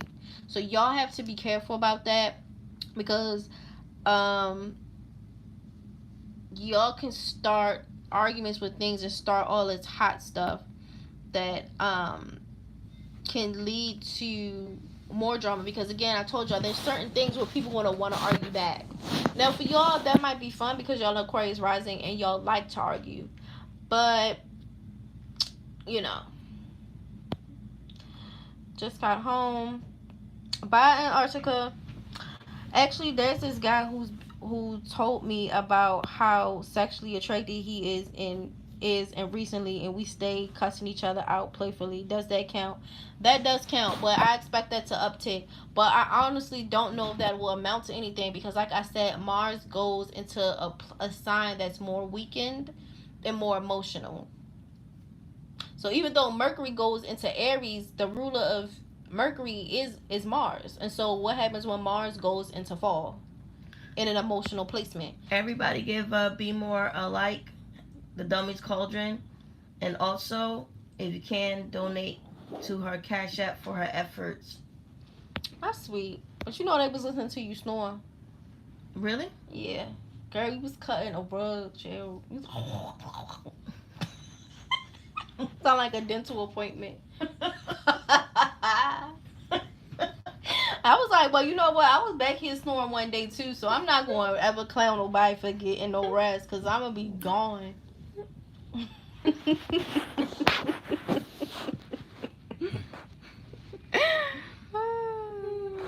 Alright. Any questions before I move on from Aquarius? How many you did so far? I'm actually almost done, and actually I don't feel too bad, so I might throw the moon one on there too and wrap it up because it's actually not that long. I think the moon one should be the next one. Cause I'm actually almost done. The moon one should be the next one. It's whatever I want it to be. Thank you, ma'am. Have Also, by the way, BMORE has an Aquarius rising. Just let y'all know. Shut up. You said, "Child, it sounded like Sin had water in her throat." Well, actually, I was actually dreaming about being in the water. That's funny. And I was like, people gotta get out of it. Well, like, you know, Topaz a witch, so it don't even matter. All right, so we're gonna do Capricorn. This is the last one. Mercury moves into your third house, and so there's a lot of curiosity. Again, knowledge. Don't spread yourself too thin, and focus on your own things. There could be a lot of errands and meetings. Venus goes into your fourth house, and so this deals with marriage and family and home. Becoming a parent could be on the menu, or becoming a grandparent, depending how old y'all are. So for Capricorn risers, y'all can become a parent, y'all can become a grandparent, or maybe you make somebody a grandparent. There will be financial conservatism and improving your finances, and you can also acquire property. If you do acquire property at this time, if you are a Capricorn rising, the real estate that you acquire can work long term, and I'm sure it'll be a very strong long term investment, unless your chart is aspected differently. I don't know if y'all have a weekend fourth house or any of these things, but if you have a weak fourth house, or maybe your Venus is in detriment or something crazy, overall this would be a good time to buy property. Mars in the seventh house, which means that you'll focus on cooperations with others and to make your dream work, and the more you cooperate with others, the more your dreams will come true. And whoever you work with intend to during this time will also make opportunities in the future. So it sounds like you're building up your little team. You bring up your little clique. Relationships are the investments. Remember that. So for Capricorn, I know you're used to, doing your things, but no, having good relationships with people are the investment. That is how you invest into the future. It's who you will know, who you have a relationship with, who you're friends with, who is your business partner. That is the investment. Learning communication and compromise is really important. You also have Pluto in the first and second house, which just deals with willpower, ideas around manipulation and control, and confidence with new limits. And so you want to test yourself with the new the new things that you've learned about yourself. And the more you trust yourself, the more your confidence grows. Watch your intensity. Learn to be objective. Stop being so subjective, and let things play out. Reorganize your home and work. And when you reorganize your home and your workspace, it'll teach you about your material values and your personal philosophies on your self worth. That's what you're going to be focusing on. Saturn and the Sun works really well together, and so when the more you work, the better it fuels your self esteem, and you're going to want to work within the existing structure. Learn to be practical when you're making these changes, and you'll have a lot of willpower. How you come across might not be who you are, and so this can cause some slight issues. There could also be a lot of emotional issues, so there can be emotional destabilization, and how you're communicating isn't coming across as who you are, and so there can be distractibility. Overall, I see this being a general issue. You also have Venus trying to ascendant. Granted, you can be very popular and maybe you could talk to people and be very persuasive, but you have to keep that in mind that, you know, how your feelings, your identity, and how you're speaking, all these things can just not come off authentic.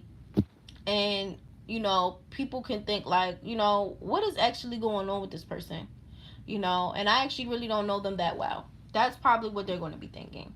Even though you'll be very assertive, you can be very impatient, and you could possibly be susceptible to injury. And I could see you possibly getting into arguments with other people because they can be quite aggressive with you at this time. Even though you feel like you're hardworking and prudent and earnest, um, there can be a lot of behaviors that can cause surprise and shocks for people. Um, and you could still come across very bratty and I guess you could say in the sense of like not adaptable. You don't want to adapt to the situation, so you can become very bratty and insufferable. So I could see why people are coming to you with the smoke. I can see why people would have issues with you. Um, so just keep that in mind. Give me a second.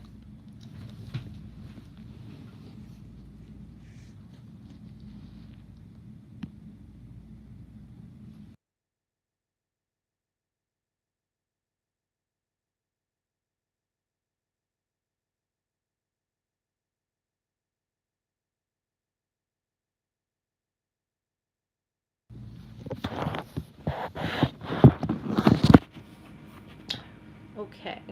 Let's see. I thought it said sexual moon. Sexual I was about to moon. say, what the hell? Back to sleep you go. All right, so moon will sextile Saturn, and so you'll have more emotional stability. You'll be more helpful, and you'll also be more stable. Very cautious at times, but it'll be better around the 24th, around the 26th. Um, it'll be harder for you to express your feelings. There'll be a lot of depression, isolation, and moodiness. And maybe you're doing too many tasks and duties that makes you feel more far away from the people and places that you love, or feel a sense of comfort. Around the 27th, you'll be more serious and more conservative and very practical in how you think. And you'll have the ability to articulate calmly about whatever this issue is. And it's also will help you attain success and be more responsible as it deals with success. Okay? And that is the last one. Any questions, guys? I have a question. No? What's your question? My question is, which risings should meet up with each other? Which rising should we go with each other? Yeah. That's funny. Based on what? Based off of what you said, the energy would be like for the transits. I'ma really scratch all fire signs. A lot of y'all have very high energy. I'm gonna say yes to Geminis. Aren't that bad this week. Pisces aren't that bad. Yeah, those aren't that bad. You know, a lot more of y'all had to deal with a lot more stuff. Capricorns really aren't that bad this week. Mm. You have any more questions for BMORE before we close shop? BMORE got her little wand in her hand.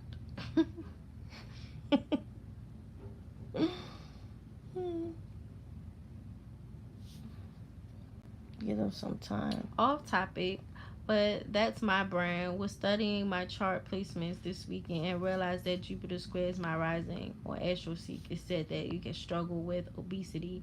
I'm not obese, but very tall and brolic. Does that make sense? Sometimes it could mean the future. It could be the future, but it also could mean like you can be indulgent. Yeah. You know. Just be careful because they had that in Elvis' chart, and he wasn't fat until later on in life. Yeah. You so could lack discipline and be indulgent. Yeah, just make sure you don't you know what works? Don't do no alcohol or stuff like if you're depressed or whatever. Just make sure you don't do indulgent stuff when you're not feeling you're at your best. You know, eating candy bars too much and stuff, because then that can lead to you probably being obese in the future. Yeah. And depending where you have Jupiter will tell you where you're indulgent at.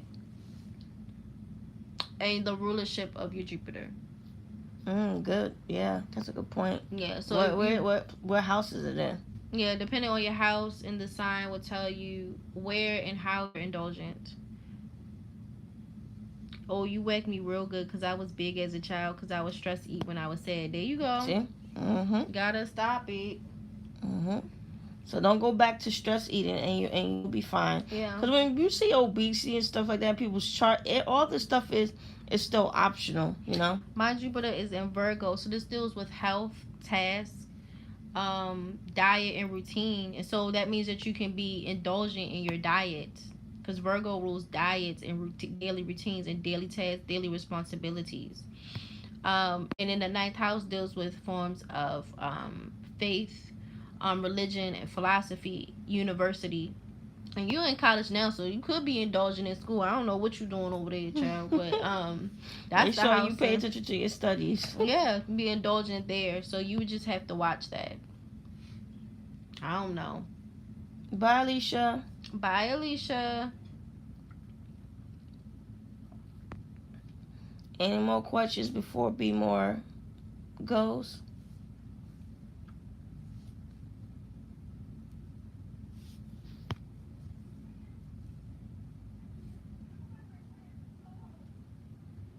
Okay.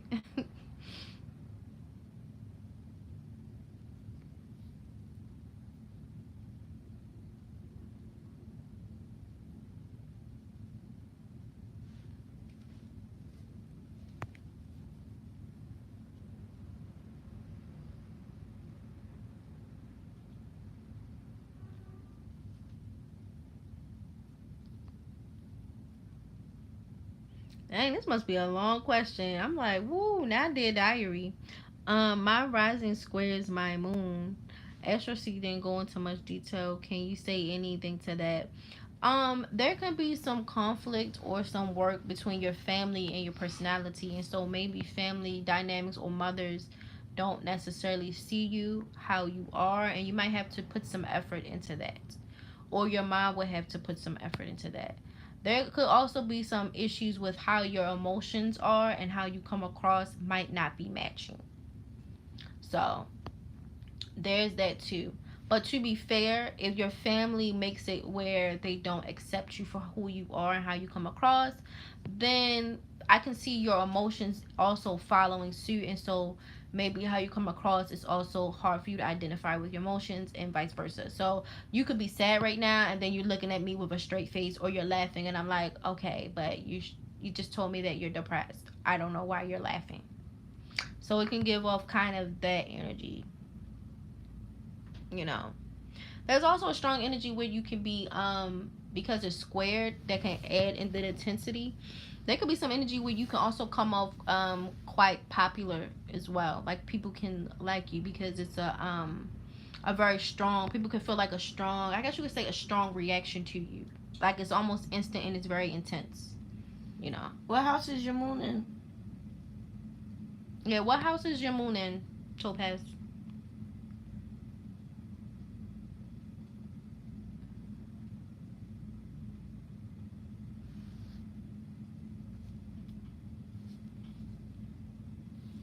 My mom wouldn't know me. She don't even know I'm bisexual. I avoid my family with my deep personality. Exactly. So that's how that come across. But you do have to heal dynamics with how you feel about your family, so that way you can be more comfortable in expressing your emotions.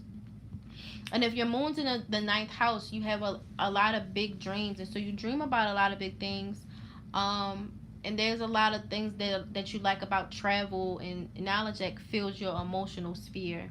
And so like you can have big hopes and desires internally that never comes across. But in order for you, and I'm not saying you have to tell your family this or do that or even make up with your family, but you do have to accept whatever the dynamic is and heal that part of you, regardless if you talk to those people ever again or not, so that way you can come into more harmony with your emotions. Because if your moon is there and your Jupiter's there, that's probably also why we're having more indulgent dynamics though. Pluto is in my first house though. I thought that means people might not like me. It's not that they don't like you. That means you could be quite willful. You have a lot of willpower. You have a lot of confidence.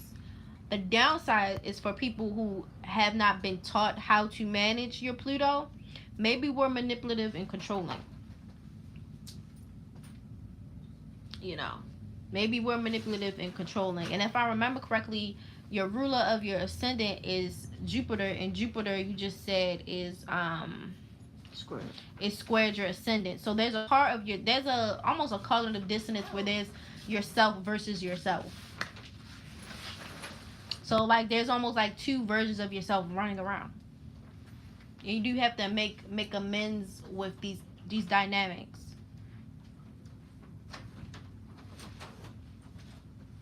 So hopefully that makes sense for you. But there's a big split. Hopefully it does. So it was hard for me to forgive my family. I feel that makes sense. The way I act in public versus the way I act in private by myself is different.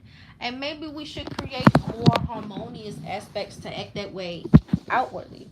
And so like when you have your moon square your rising, there's an aspect where maybe you feel unsafe being comfortable. So like there's a unsafeness at home. Home isn't safe.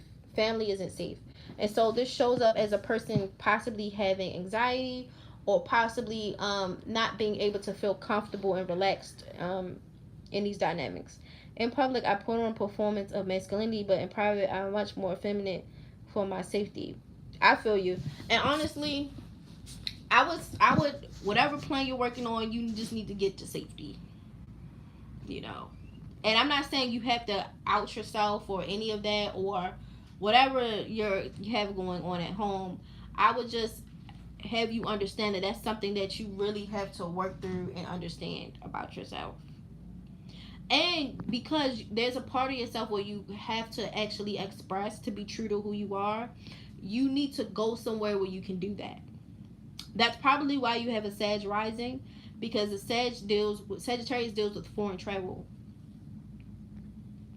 So spot on, bruh. You so right. That's why I want to leave my country. Yeah, just leave. You know, your family idea of you and your own idea of you never mix. Well, I'm not gonna say that, Sean, because some people family and who they are actually do mix. It depends on the chart. It depends on what parents you get. And also, just it's unfortunately a lot of the Pluto and Scorpio people don't have that. Well, he's a Pluto and Sag. Oh, Yeah. If I remember correctly. They may have that issue too because of zealots and stuff. That is true. Is that oh yeah, so it's the Sag, because they also still got some Scorpio in them. So Pluto and Scorpio and Pluto and Sagittarius, they be not all, a lot of them ain't gonna be getting that. Mm-mm. So hopefully that helped. Any more questions before I get out of here? Yeah, what's your phone number? Girl, you know my number. Shut up.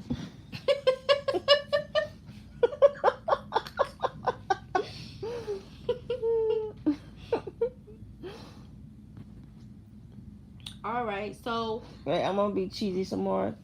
Can I get a private consultant? yo, stop playing with me.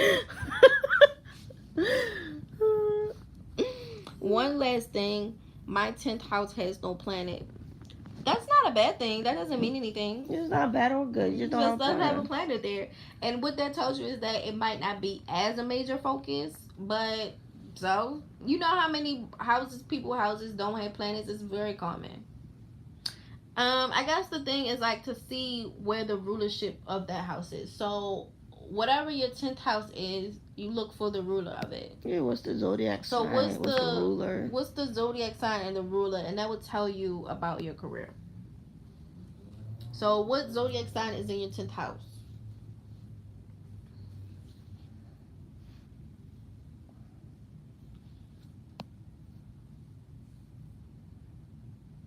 However, it is in Virgo and the Mercury is in the 12th. Okay, so if your 10th house is in Virgo and Mercury is in the 12th, then when Mercury goes into 12th, it deals with creativity, but you really should focus on tying your creativity to realism. But this can also be a very strong medical or things that deal with forms of medicine and healing dynamics. So this could be with literally going to medicine, psych wards, creativity, and or prison. So, you know, things that deal with deep psychological things. And so it also deals with forms of like therapy as well. Um, but that's what I think when Mercury goes into that. But it also deals with like breaking, organizing these types of things. Where's your Chiron?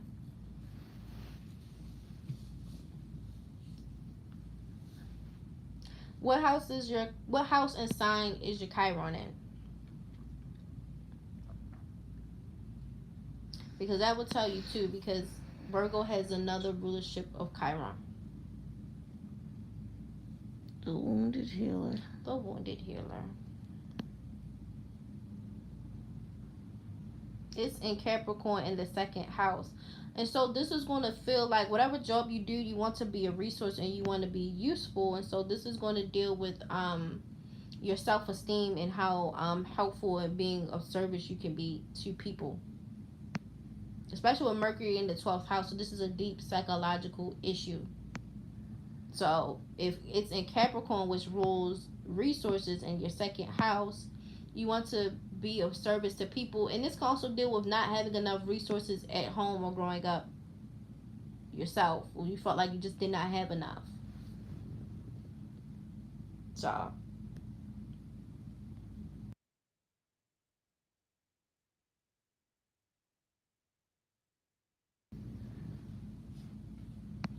hopefully that makes sense. So it's whatever job you do, you want to be of service to people.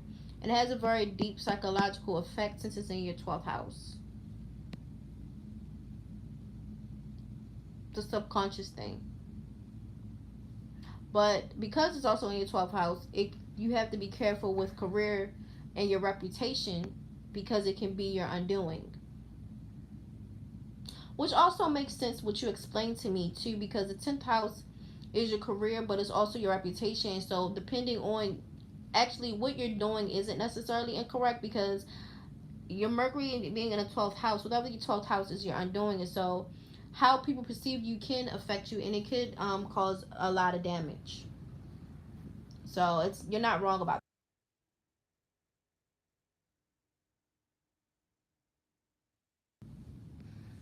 So And you might need to meditate. You gotta really be focused too, because you don't want Mercury in the 12th house, like what she said, is undoing. It could be also undoing of the mind.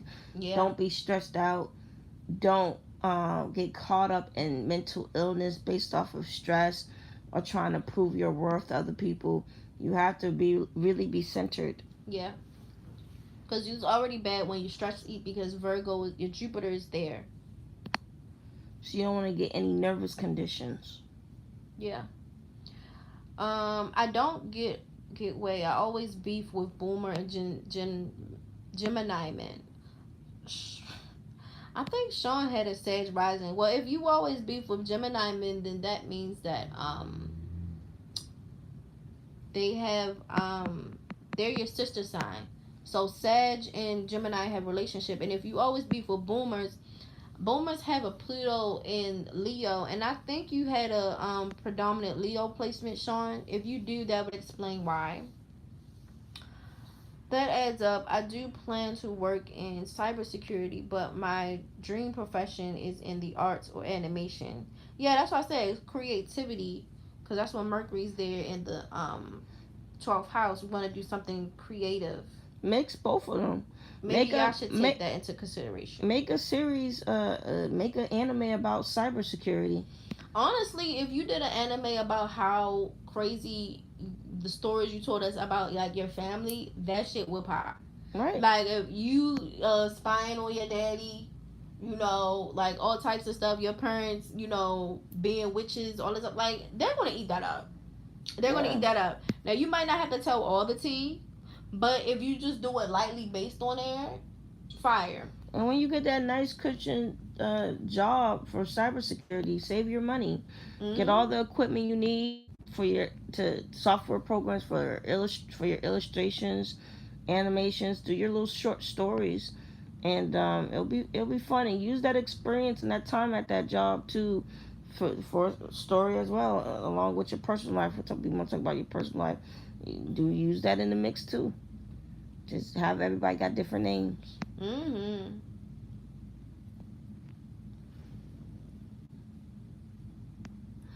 All right, guys, we're about to close out now. One more question from anyone. One more question, and then that's it. Be more cybersecurity. I could see that. Why y'all reading my mind, lol? Yeah, like that would be, it would be funny. I would laugh.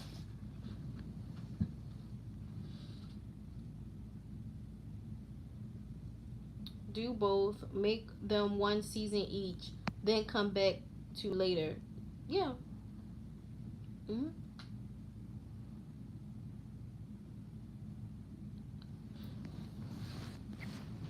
Mm-hmm. All right, guys. All right, everyone. We enjoyed our time with y'all. You were snoring though. Because I wanted to use my experience to make art that other children would grow up like I grew up could relate to. Yeah, let that experience at your job and experience in life be your story. Mm-hmm. Okay, the last question is, lady said, what about Mercury in the first house? Okay, Mercury in the first house, very smart, very crafty. Can be quite high strung and don't necessarily finish tasks. Very bold. Very bold. A trickster. Sometimes lying when the truth is better. Could be blunt when talking. Very can become a very superficial. And keeping things light. There's a detachment that people feel. Could communicate with body as well. Yeah. But there can be also a lot of distractibility and nervous issues. So you can have anxiety. You could be have stuff like that going on with you. Yes, communication affecting the body. But that's what happens when you have Mercury in the first house. They're very smart though. But they could be crafty and they could be little tricksters. And also, what's the zodiac in the first house and in Mercury for that person too? Lady, do you have your zodiac of your first house? In the Mercury too. Yep.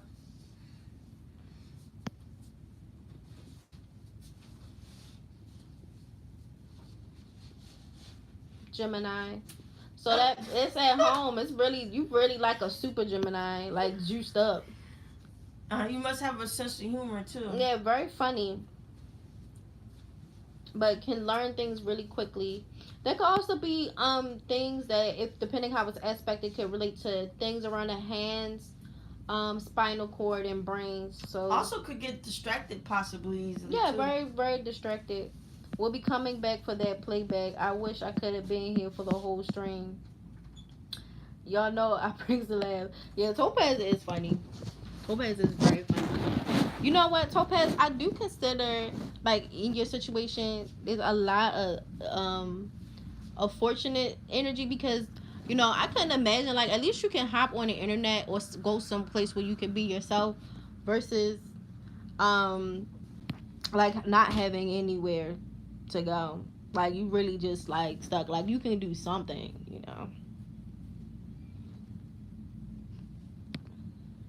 So, all right, y'all. I'm gonna hop off of here. Y'all have a blessed night. Y'all be safe. Tomorrow, that's what I meant to say. Tomorrow, I'm gonna do the new moon one, where I tell everybody um where y'all placements for the new moon is gonna be at. Cause tomorrow is the new moon in Aries, so I'll just hop on and just run through it. It's not gonna um be super long like this one. Well, you know what? I'm not even gonna say that, because y'all might start asking questions. But no, it really shouldn't take me that long to run through those notes, though. It really shouldn't. But yeah, I'll do that tomorrow. But you guys have a safe night, and sweet dreams. Bye.